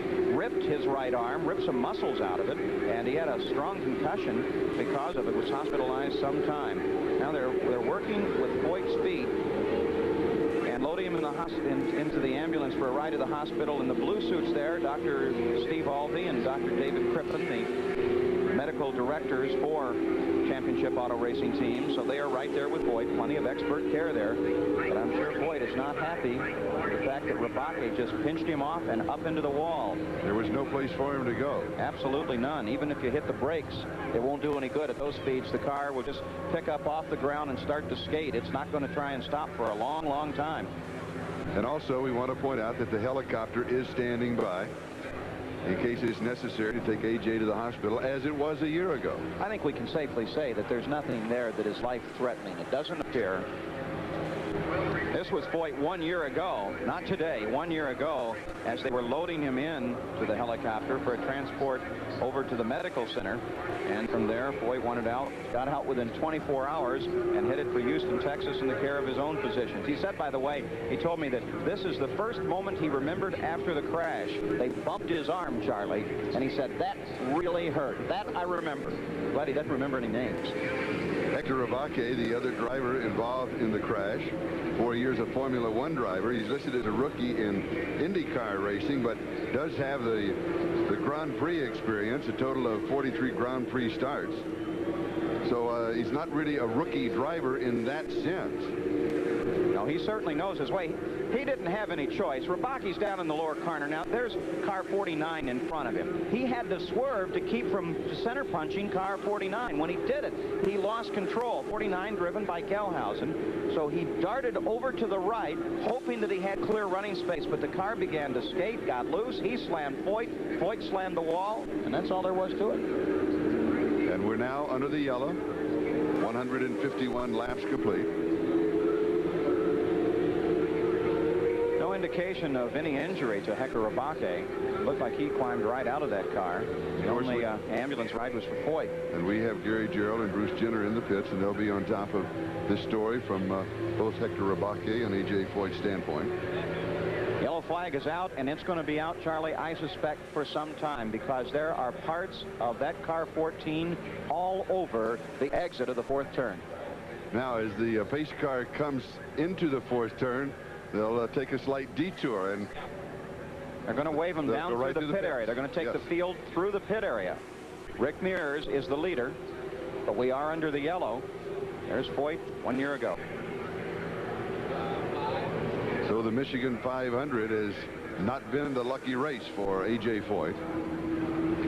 2 years in a row. The only 2 races have been run, and 2 pictures like that. Very expensive pictures, and last year for A.J. Foyt, a very painful picture. We're under the yellow flag. Michigan 500, stay with us. We will return. Back at Michigan International Speedway, we're just outside the emergency safety hospital compound. A.J. Foyt talking with safety crewmen as they wheel him out of the ambulance on the gurney into the medical facility. There is an obvious problem with his lower left leg. It's, as Paul speculated, apparently trapped around the pedals of the car. We've been assured, as Jim Gilmore and the rest of the team, the owner of the car standing by, will give us as much information as possible. Mike just slipped away. He was inside with A.J. We thought perhaps for a moment we could get a word with him. We'll try to work our way right back over here. Michael Knight, Mike, can you give us any information on AJ's condition? According to Dr. Steve Albee, CART's medical director, AJ has a puncture wound of his left leg and a sore right ankle. As far as we can tell, there are no other apparent injuries. He's now in the infield hospital for further examination. He never lost consciousness, and as far as we know, those are the only injuries right now, and Gary will be happy to get back to you as soon as we have further word. Okay, Michael, certainly an encouraging preliminary report regarding A.J. Foyt. Of course, it's like deja vu. The second year we've been at this very station reporting on the condition of this famed racing legend. It's an encouraging report, and as soon as we have further details, we'll immediately update, of course. Well, Gary, that explains why they were working so gingerly with him, because of a puncture wound in his left leg. And it didn't look like the tub was damaged, Charlie. And apparently what happens is some of those control arms on the left front of the steering and of the suspension will pop through the side of that tub and stick in the leg. That's apparently what happened to A.J. Foyt. Sad end to this day for A.J. Let's hope that he is not too seriously injured. Is that the same part of his machine that they had to replace at the Indy 500? You remember at the beginning when Kogan went into it?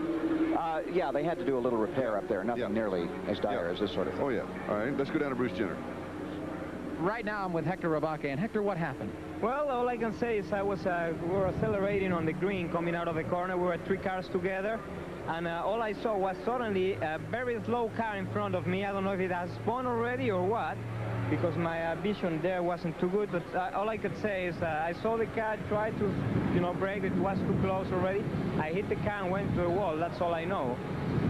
We just had a report on AJ, and he doesn't seem to be hurt seriously. He has a puncture wound on his leg and a sore ankle, but hopefully you're all right, no problems. Okay, thank you. I'm glad to hear about that. Okay, thank you. Charlie? All right, thank you, Bruce, for that update. So we're still under the yellow now with 154 laps complete. The car is still taking the detour because of the debris. As they come through pit lane, right now it's time for our continuing coverage of Survival of the Fittest from New Zealand. This week's competition is the final men's event, the Survival Run. Here's Mike Adamley. Mike? And the green flag flies, and Gordon Johncock immediately starts a challenge with his teammate Mario Andretti. They almost touch wheels as they head down into the first turn, and Johncock moves out into the lead. Rick Mears is sitting in third place. Johncock closed right in on Andretti, got a little better roll to the green flag, and then they almost got together in the first turn. Now they're on the backstretch. There's Johncock, Andretti, and Mears. And there was a report from the pits that car 40, Mario Andretti, said that the front end is no longer sticking to the track as good as it was earlier. They call the expression that it's pushing. Johncock, Andretti, and Mears all on the same lap. The next 3, Kevin Kogan, Al Unser, and Pancho Carter, are all a lap down, followed by Ray Hall, Bigelow, Brabham, and Gary Bettenhausen. And just that quickly, coming back from the yellow flag, the race goes to a static situation. Johncock challenges for the lead, takes the lead, jumps out in front of his teammate Andretti, now begins to pull away just a little bit. Andretti, the report is having some handling problems. There's the interval as they are on the backstretch. It is just under 1 second, actually about 7/10 of a second between first and second place, the 2 team cars on the race course, continuing the action. And there comes into your picture Rick Mears, car number 1. He is currently in third, and he is 4 seconds behind the leader, Johncock. So the Michigan 500 at this point is distilled to 3 cars, Johncock, Andretti, and Mears. Well, Saley Garza, Garza appears to have a problem at the back. I thought he just slowed, and then there's a small puff of smoke back there. Looks like the turbocharger, back of the engine. Something seriously wrong in Garza's car. Garza's slowing below the line. Johncock continues to lead. There are 20 cars still running. After the top 10 that we mentioned, Mike Mosley, Jim Hickman, Garza, George Snyder, Scott Brayton, Bill Alsop, Tony Bettenhausen, Johnny Parsons, Dick Simon, and Howdy Holmes still in the race. Let's go down by the hospital. Gary Gerald is with Dr. Steve Albee. Albee here, Paul, talking with members of the media, updating the condition on A.J. Dr. Albee, can you give us any further information at this point? Yeah, he has very minor injuries. He has a puncture wound of his left leg and a bruised right ankle. His tailbone's sore. Otherwise, he's fine. He's in good spirits. He's joking, and we're going to release him to go home shortly. So there'll be no other transportation to any other medical facility at this point that you're aware of? That's correct. Thank you very much. Dr. Steve Albee with the latest information regarding the condition of A.J. Foyt. All right, thank you, Gary, for that update, and that is good news. Still a very John Cock, Mario Andretti, and Rick Mears lead the race. Very tight interval, though. There's John Cock. Andretti is 0.7 of a second behind him. There, Mears comes off the backstretch. There's Rick Mears, car number 1. No, that's Kogan, Kevin Kogan, sitting back there. There's Rick Mears. So Kevin Kogan is now dropping back toward Mears. Kogan is actually in 4th place, 1 lap down, so really he's got to stay up among the leaders. He wants to get back in front of the leading car, Gordon Johncock, so if the yellow would come out again, he can come around and join that field. Kogan is currently in 4th place. And that's the way he can unlap himself and hope for the yellow. That's the only way he can make up that kind of distance against this kind of competition. They are still setting a blistering pace, though. 197-mile-an-hour average for both Gordon Johncock and for Mario Andretti during the last few laps. Average speed of the race to this point, 165 laps, is just over 144 miles an hour. Pancho Carter in and out of the pits, so he drops further back in the race, and that will take him out of the top 10. They did some work on Pancho's car when he came in. It looks like he's beginning to have some problems with it, though they're not really identifiable problems. And the Patrick cars maintain the interval, 0.4 of a second. Andretti just watching as John Cock leads. And Garza's car will be taken behind the wall, so we have 19 cars running. Michigan 500 right now. Let's go to New Zealand and survival of the fittest.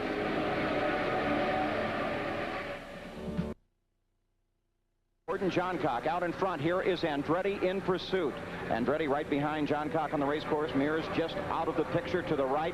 And Mears has been running at better than 200 miles an hour. Occasionally, both Johncock and Andretti will jump up to 200. Now Andretti on the backstretch takes a try on Gordon Johncock. Pushes past. Can he hold on coming through the corner? Johncock is faster on the high side. There is Andretti down low. And Johncock maintains it out in front. They go past Scott Brayton. Brayton, almost cuts him off as Johncock comes up in the corner. Andretti wisely stays down low and stays behind him. There's Johncock out in front. Rick Mears continuing to run very fast laps, better than 200 miles an hour.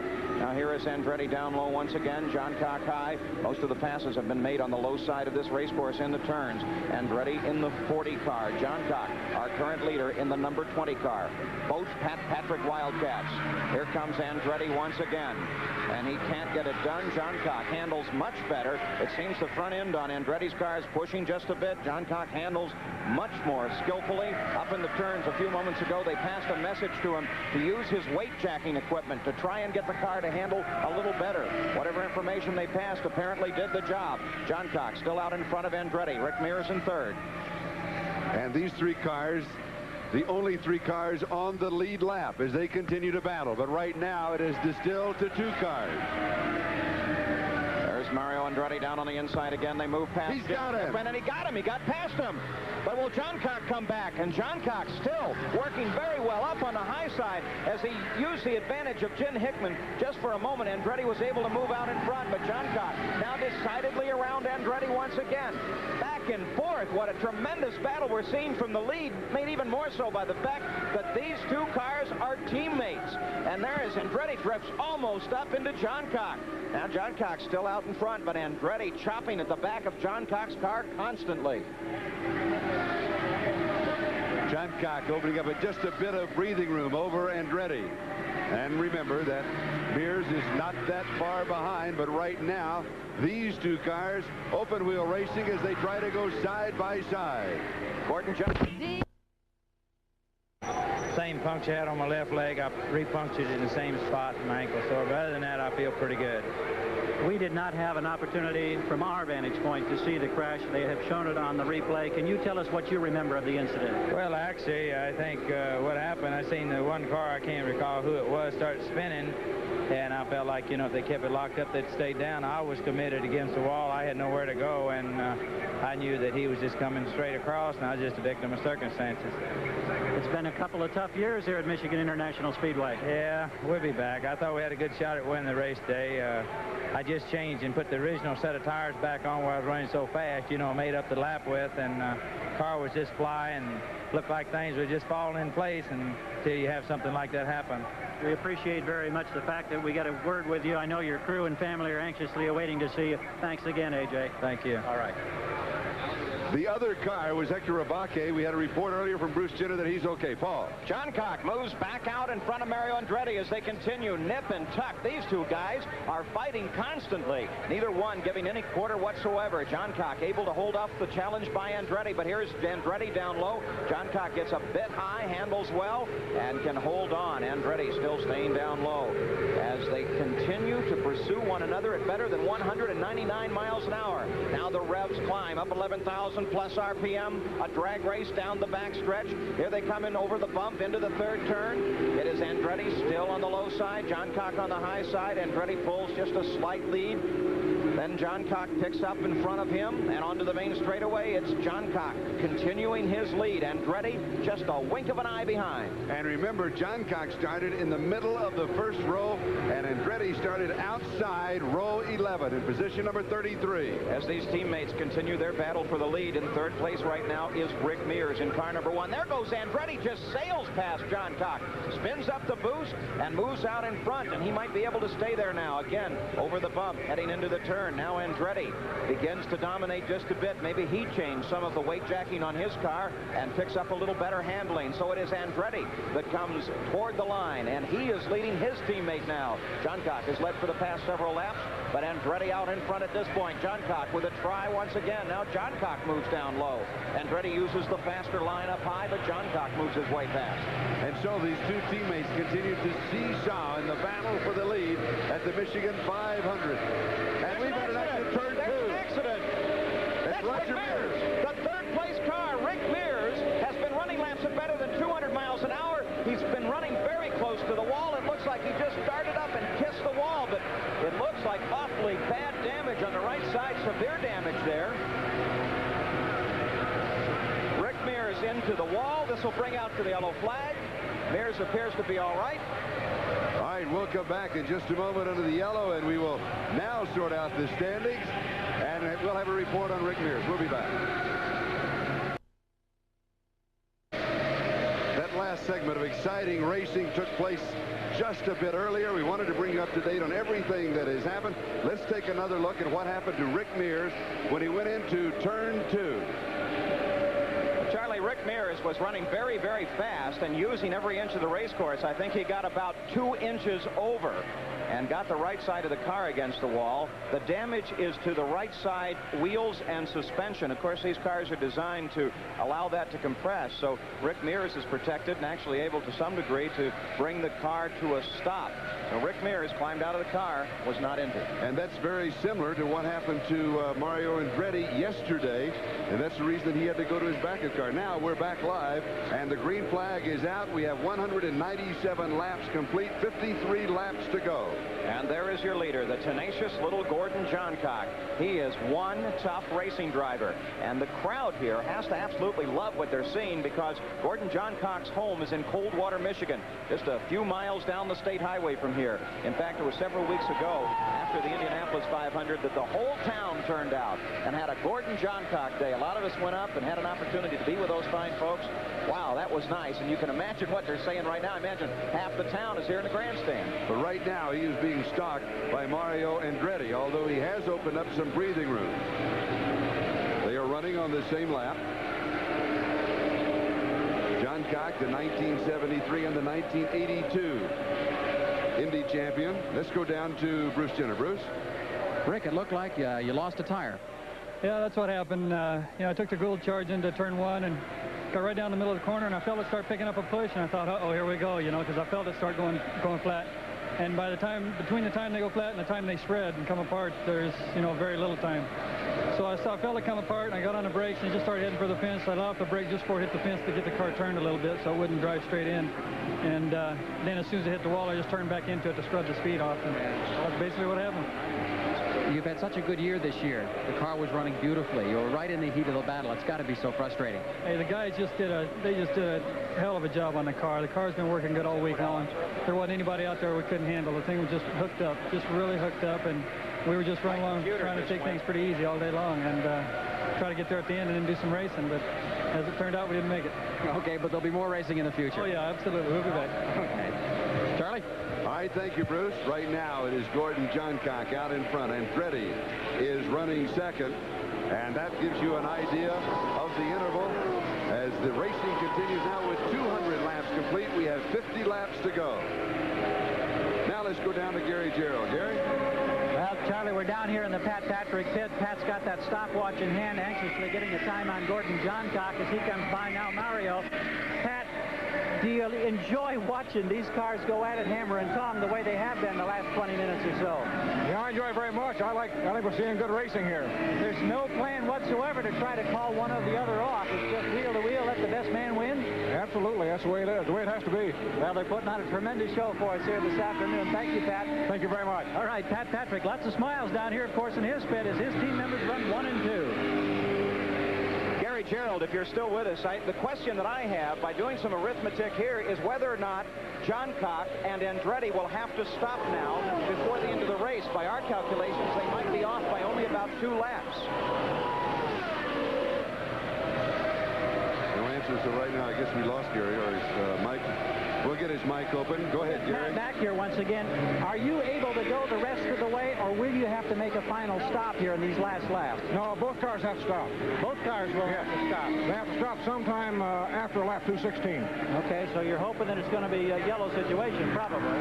Well, not really. We have a lap on the whole field, so I'd like to see the boys race for it. All right, there's the word. They'll have to stop. He believes it's going to be somewhere around after lap 216, so at least one more stop for both of the lead cars.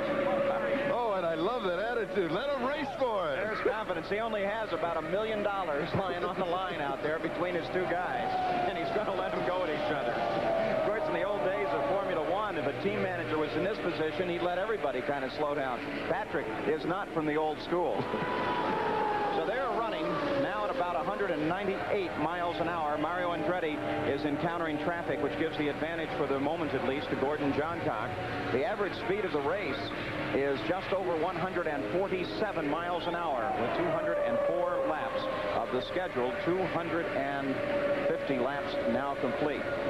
Gordon Johncock is our leader. In second place is Mario Andretti. And earlier we asked Gordon Johncock, why is this track so tough on driver and car? Well, you really have to hang on to it. You're in the banks. The banks are about 18-degree banks, and you're running through the corners almost wide open, and the cars are sprung so stiff, and they ride so hard, you know, that when they do hit the bumps, it upsets the car pretty much, and you really got to be right on top of it every second, or you're going to end up in the fence. And the G-forces, you know, on the driver in the car, throwing him to the side and trying to hold your head up for 500 miles here, it's mighty tough. It may be mighty tough, but Johncock can take the toughness. He is one tough little racing driver and has years and years. You know, he stretches back into the 50s in his racing career and has driven sprint cars and the dirt cars. And those are the kind of machines that build up muscles in the shoulders and muscles in the arms. And importantly, the endurance that you need to drive these cars now. Now, these cars are much easier, 4.7 seconds, the interval between first and second place. These cars are much easier to drive. They don't require all that physical effort.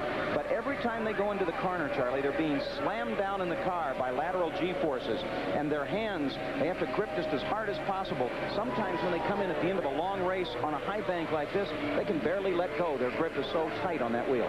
And you're watching 2 of the most experienced drivers in the world, Johncock at age 45 and Andretti at age 42. You know, I doubt, too, if either driver is capable of holding his head up at this point. They have a strap that connects from the helmet to their shoulder that, again, because of the lateral forces that pushes them over in the car, helps keep their head upright. And Johncock actually has a pad on the right side of his seat that he just leans his helmet against, and that keeps him up in driving position. Auto racing is one of America's most profitable and popular sports to sponsor. Some companies sponsor an entire IndyCar series. Sports Journal reports on the Sports Sponsor Series.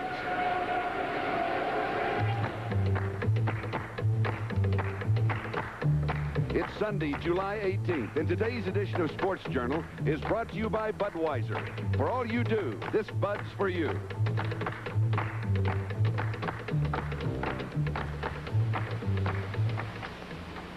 For 500 miles at a record-breaking winning speed of 156.867 miles per hour, Mario Andretti's car endured more punishment than your car's engine could ever endure in a lifetime.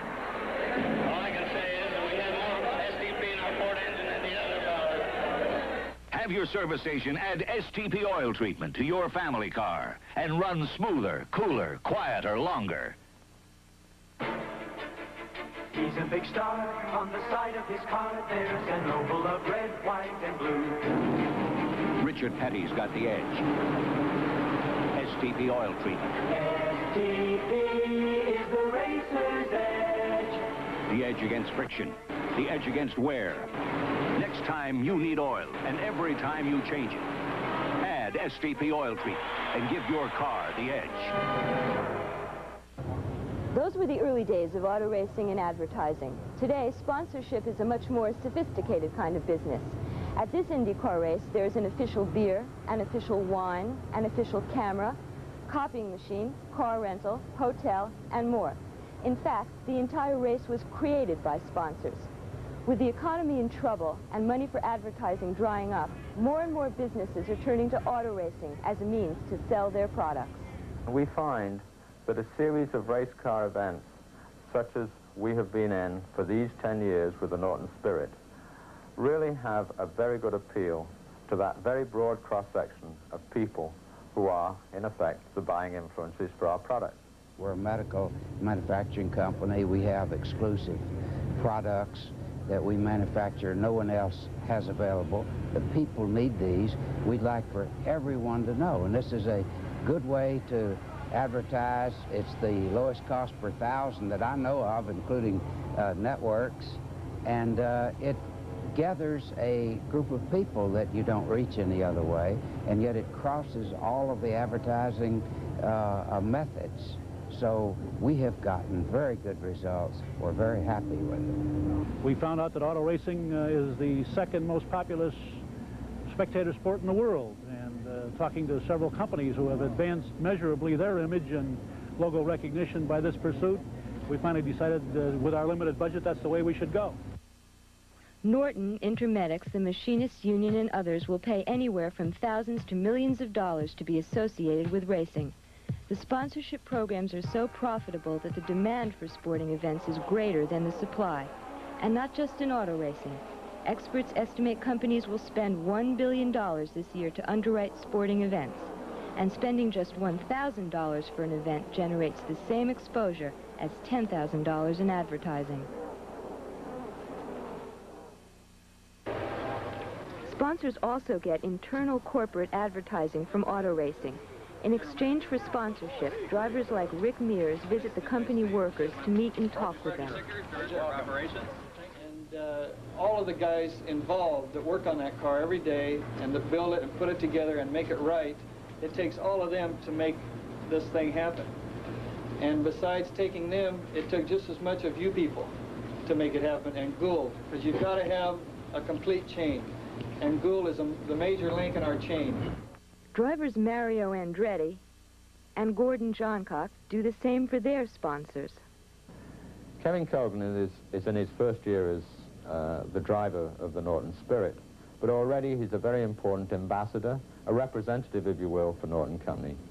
He's been around, he's got to know the company, he's been to our major plants, he's met many of our employees, he's begun to meet some of our customers and our distributors. Over time, he'll get to trade shows, he'll go to open houses at many of our plants. We know very well that Kevin will provide a very good link between the racing program and Norton Company by being a very good ambassador. Sponsorship offers a third plus. Races are a chance to entertain clients and acquaint them with new products. Many sponsors manufacture exclusive items that are not sold to the general public. Intermedics, for example, manufactures pacemakers and other rather exclusive medical supplies. We try to make the people that we bring to the race comfortable. We have food, we have drinks, but primarily we take that opportunity to train doctors. If you can get a group of doctors out of their office and put them in one group, it's very efficient to bring in our teachers and tell them about our products. There's empirical evidence all over the place that auto racing, IndyCar racing, does materially advance name and logo recognition, and companies can build upon that. We can build upon it in terms of presenting a positive image to the public, and that's really what it's all about. Somebody once said, the business of America is business. If the corporate drive to sponsor auto racing is any indication, then the American entrepreneurial spirit is alive and well. Hillary Cosell, NBC Sports Journal, for the Norton Michigan 500. Beat everybody else. I mean, he did a terrific job to get up ahead of some of the larger teams, and his car owner, Jim Truman, everybody very excited about it. Here he is in third place here on an oval. And he is a rookie driver at age 29. It's been a few years since a rookie driver has won an IndyCar race his first year out. Bobby Rahal started his father, a race driver from the northern part of Illinois. In fact, in my early years in amateur racing, we ran against Rahal. He was good then. He's a lot better now. Did you run against the father or the son? No, against the son. Okay. Against the son.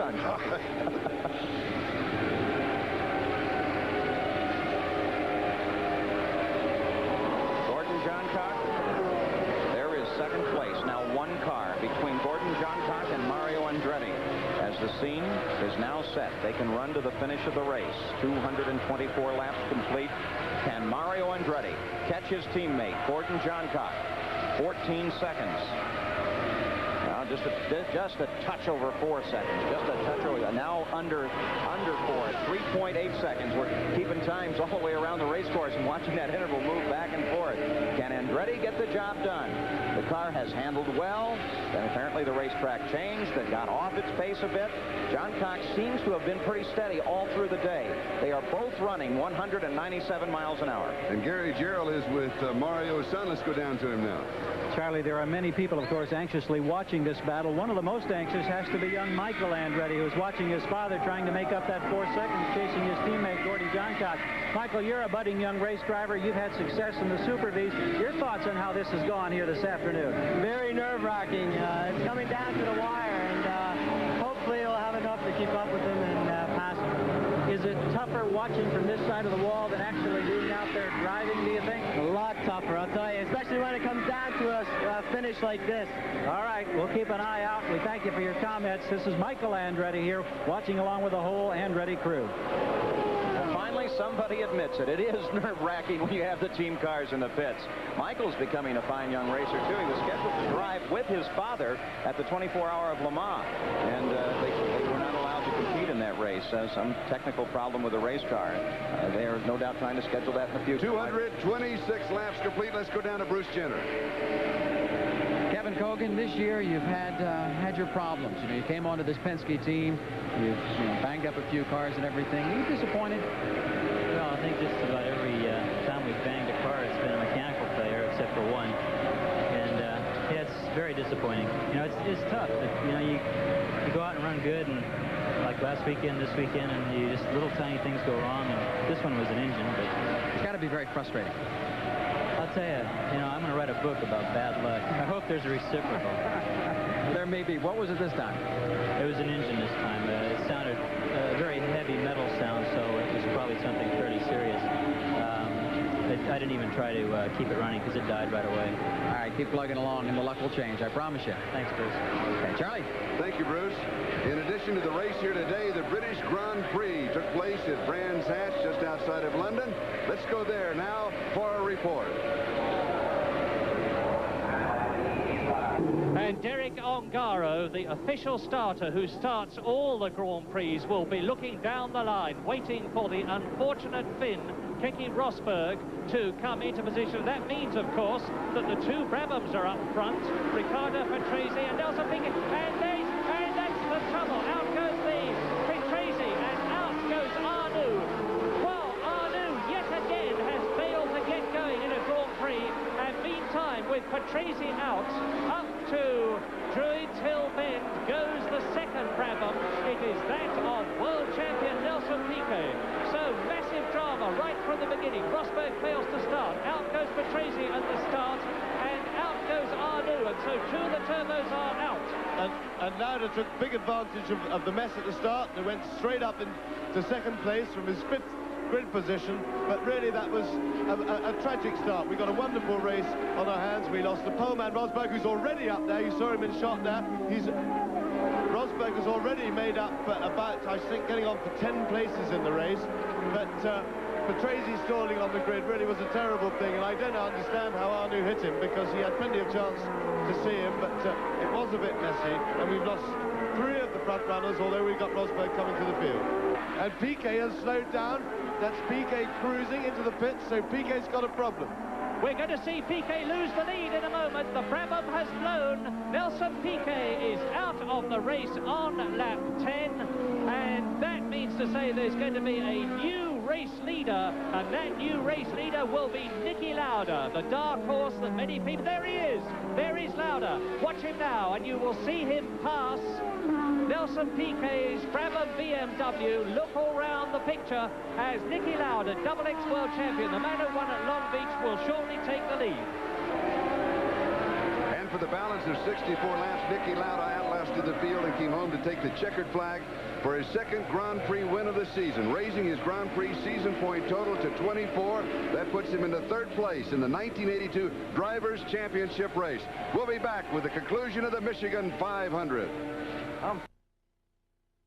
This tremendous racetrack, and now with 15 laps to go, it is still Johncock in the lead and Andretti chasing him. Gordon Johncock sitting out in front in that Wildcat 8. Mario Andretti is back behind him, but with these closing laps, the questions that have to come up, Charlie, is how much punishment have both man and machine taken over this 500 miles? They say it is physically brutal. It has been very hot here today. Temperatures running up into the 90s. The track surface temperature above 130 degrees. They have for lap after lap after lap run at better than 197 miles an hour. What that can be doing to Johncock, what it's doing to Andretti, what it's doing to the machines, nobody knows. We have seen cars suddenly go out. We saw Rick Mears just suddenly dart to the wall. Kevin Kogan's engine let go. I don't know how long it's been since a Penske car has not finished. So it's not over yet. Johncock's out in front, but he has got to be listening to everything that happens in that car. The interval clock, the time between Johncock and Andretti. 10.4 seconds.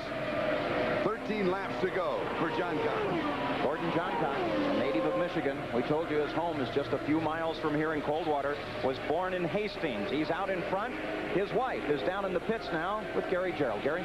Well, Paul, you can feel it. It's always this way, it seems, in 500-mile races. The tension begins to mount. I don't think anybody feels it more than the wife of Gordon Johncock. Linda, you're feeling it at this very moment with about a dozen laps remaining. Oh, I'm nervous. I'm probably not quite as nervous as I was in Indianapolis, because there's a little bit more distance between first and second, but you don't ever head for victory circle until you get the checkered flag. But Gordon's always wished that he could have a super year, and it looks like he's going to have it.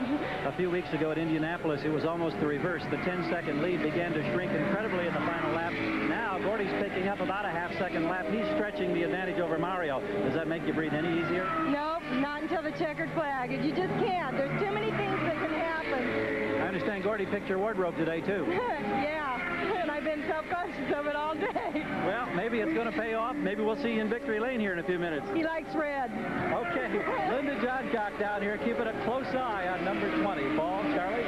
All right, thank you. 11 laps to go, Paul. You know, the crew calls Linda Johncock Grandma. I haven't the slightest idea why. Has to be a compliment. Gordon Johncock competed in his first 500-mile race, 1965. He's been driving for years. There's his record so far this year. He had an ill-handling car at Phoenix. Atlanta, he came home second. Of course, he won the Indianapolis 500. His second win, he won it in 1973 as well. Then on the second oval race after that, Milwaukee. Again, first place. He didn't fare as well on the road track at Cleveland, but he is leading here today. He was the national champion in 1976. And he has now just over 9.5 laps remaining to take him into victory lane. Gordon Johncock, car number 20, a Wildcat 8B, a car that they prototyped a bit last year. This is, by the way, the car that he won the Indianapolis 500 in that he's racing right now. They changed it slightly from a short course to a long course. If you look at the side of it, as it comes through the turn, you'll see that there is an opening in the side of the car alongside the number. The same with Andretti's car. That is the long track configuration for long distance racing. Again, the interval coming up as we wait for Andretti to come through. Andretti now a bit further back, 12.6 seconds. On the short track version, they don't have that opening in the side of the car. They're changing in that case what they're doing is changing the downforce that is created by the ground effects used on these modern race cars. Gordon Johncock has won more than $2 million in IndyCar racing and could well add another $100,000 to his total. Gordon Johncock easing back just a bit on this last lap, 195 miles an hour. Perhaps he sees victory ahead. It's 242 laps complete. Average speed of the race, despite all of the yellows, is up there, 152.5 miles an hour. Johncock going for his 24th IndyCar victory. The man chasing him, Andretti, has a total of 34, but right now it is Johncock truly in the driver's seat. Johncock just moved past Al Unser in that number 10 car. Unser is right behind this picture. Al has had a tough time trying to develop the Longhorn for Bobby Hillen. And they changed the side pods on the car, changed it from what they called a Vortex car to the current Venturi car that they're running. They say it's improved, and obviously it's in there and running very well. And by the way, they have a Hang Tough trophy that they give to the guy with the hardest luck. They've already awarded it to Mike Mosley here. He's the fellow that had pieces come off of his race car. He was in the middle of a bunch of accidents. But Mosley's doing one whale of a job and is still running. Johncock continuing to lead. Coming up to 6 laps to go.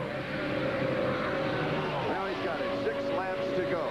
But when they write the story of this Michigan 500, they'll have to include Mario Andretti, who started in 33rd place and is currently running in second as we come to the final half dozen laps. One thing to think about here, Charlie, at the beginning of the race, Andretti started about a half a mile behind Johncock. That's just about the interval that separates them right now as we come to the close of the race. So if only Andretti could have started on that front row, maybe it would have made a difference. Coming to the start-finish line, 5 laps to go for Johncock. Johncock's head moves back and forth. He has to be a very tired race driver in that car. Again, a pad on his right side to help hold his helmet upright. The weight of the helmet and the lateral G-forces really tiring his neck. Kevin Kogan once told us that in 10 or 12 laps, your neck muscles are just completely gone on a high bank like this, and you just relax and let the pad put you in proper position. But his arms have to be incredibly tired, and wearing that multiple layer of clothing, that fireproof clothing that is the driver's suit in this hot temperature, you can imagine how that guy feels as he goes around Howdy Holmes. 4 laps to go now for Johncock. Look at the worry on Linda's face. We've got one car smoking, and that's Scott Creighton. Coming out of the pits, he started to smoke, and then he just took a quick left turn. The yellow has not come out. He did not get to the racetrack, did not drop any debris or any oil. They should not go yellow at this point. There is an agreement that once they get close to the finish of a race, they will not put out the yellow flag. While Johncock continues to circle under the green and Brayton has his problems, Al Unser comes in, tops off fuel, and heads back out. Al was running in 3rd place at the time of that stop. I doubt if he lost 3rd position. There's Brayton climbing out, giving a helping hand by Steve Edwards, the safety director. 2nd place car, Mario Andretti, car 40, about 10 seconds back. And now Johncock. 2.5 laps to go. Keeping an average speed still up above 191 miles an hour, but easing back just a bit. Victory may be within sight now, but Johncock has been here so many times before, and then something went wrong. At Indianapolis, he was racing with A.J. Foyt and had a sharp chance of leading and winning that race when suddenly in the last laps an engine let go. So Johncock stretches back to the 1950s, remembering close finishes, close because the car failed on the last lap. But here is Gordon Johncock on the backstretch. He should see the white flag this time around, meaning 2 miles to go. It's been a long 500. Very smooth coming through turn 3. On the high bank. Safely through turn 4. Looking for the white flag. The fans waving at him. 1 lap to go, and to carry him through the final lap, the most famous voice in racing in America. Here's Paul Page. Paul? Gordon Johncock in the first turn now. He brings the car down the middle line. The fast line a bit higher than where he's running now. He's taking it easy. Linda Johncock is watching from the pits. He still has to make it down this backstretch and around 2 more turns. A bump leading into the 3rd turn. He bounces over that bump, sails down into the 3rd turn. Gordon Johncock, now 1 turn separates him from victory at the Michigan 500-mile race. He won 500 miles at Indianapolis. He knows he's got it won. His hand in the air in victory. Gordon Johncock sees the double checkered flags, and Gordon Johncock has won the Michigan 500. And he has won the first 2 legs of the Triple Crown, the Pocono 500, the 15th of next month. And he could go for the triple this year. Johncock winning the first 2 500s, the second jewel of the Triple Crown, the Michigan 500 here this afternoon. So Gordon Johncock wins at the Michigan 500. There's been a lot of talk about reviving some heavy award for that Triple Crown. Here comes Mario Andretti toward the line as Johncock continues on his victory lap. Andretti finishing in 2nd place, and Johncock now coasting down the line as they begin a celebration down on Winner's Circle, waiting for Gordon Johncock to bring her home. And we'll be back with the winner at the Michigan 500 on an afternoon that the rain stayed away, and we're glad of that. We'll be back in a moment. Stay with us. First deep breath, a victory kiss from Linda. The applause begins to build down here. And Gordy, Stay right there. We're good. Everything's cool. Gordy, this is getting to be a habit. Indianapolis 500 miles. Now you've done it here at Michigan. It's got to be a tremendous, tremendous feeling. Well, I don't even know what to say. I just know I got one hell of a crew. Yes. The car really wasn't working very well at first, but they worked with it all day and got it working for me. You were having, we understand, the push problem. They were changing the angle on the wing virtually every time you came into the pits the first few stops. Yes, they were. Because it just wasn't working that well at first, you know. Finally, we hit the right combination like we did at the Speedway. And, you know, it's not hard. It's just, it rode and handled like that Cadillac I've been driving for the last few days out there. You had the great battle with your teammate Mario Andretti. We saw some sensational racing there for several laps. Were there any concerns? Were there any close calls? Well, we got close a couple of times, yes. We did get a little bit close, but, you know, that's racing, and I'm going to race him just as hard as I am anybody, and he's going to do the same with me. It doesn't make any difference. There was a long dry spell leading up to 1982. It was nearly 3 years since there was a victory. Now there have been 3 this year, 2 of them 500 milers. This looks like it might be a hot year for Gordon Johncock. Well, I hope so. You know, everything just hanging together. The last few laps, you know, you imagine everything going wrong with the car, you know, the tires. I felt like I was riding rough, and just, you know, you never know until you come across for the checkered flag, because there's been so many times that I've had so many things happen, you know, in the last 10 or 15 laps. So I never believe it until I see the checkered flag. Well, congratulations from the entire sports world crew, Gordon. Gordon Johncock, our victor here, as we go back upstairs now to Charlie and Paul. All right, thank you, Gary. And right now, let's jump over and join Bruce Jenner. Bruce? Mario Andretti, let me say, what a fabulous job of driving. After just a few days ago losing your #1 car, sitting and getting into the #2 car, and he just drove beautifully. Well, like I said, I tried, but I had some aches besides from yesterday. And the car, after one stop, I just couldn't get it working again. Car was so loose, and I was just barely hanging on. A little more, come on. I don't blame you. You look awfully tired at this point, but congratulations on a fine ride. Thank you. Charlie? And that is the luck of a man who competed, and there is no shame in finishing second in a 500-mile race. First time, though, that he mentioned that he might have strained something during that crash, and that, of course, could make a very large difference. And he kept quiet about it completely, not only to us, but to the crew members. He didn't tell them either. To everyone. First time, as you said, that it has been mentioned. The unofficial results, Johncock, Andretti, Unser, Rahal, and Brabham, the top 5. And what a day of racing this has been, Paul. Average speed of the winner, 153.89 miles an hour. Not without its incidents, though, 2 accidents in the race.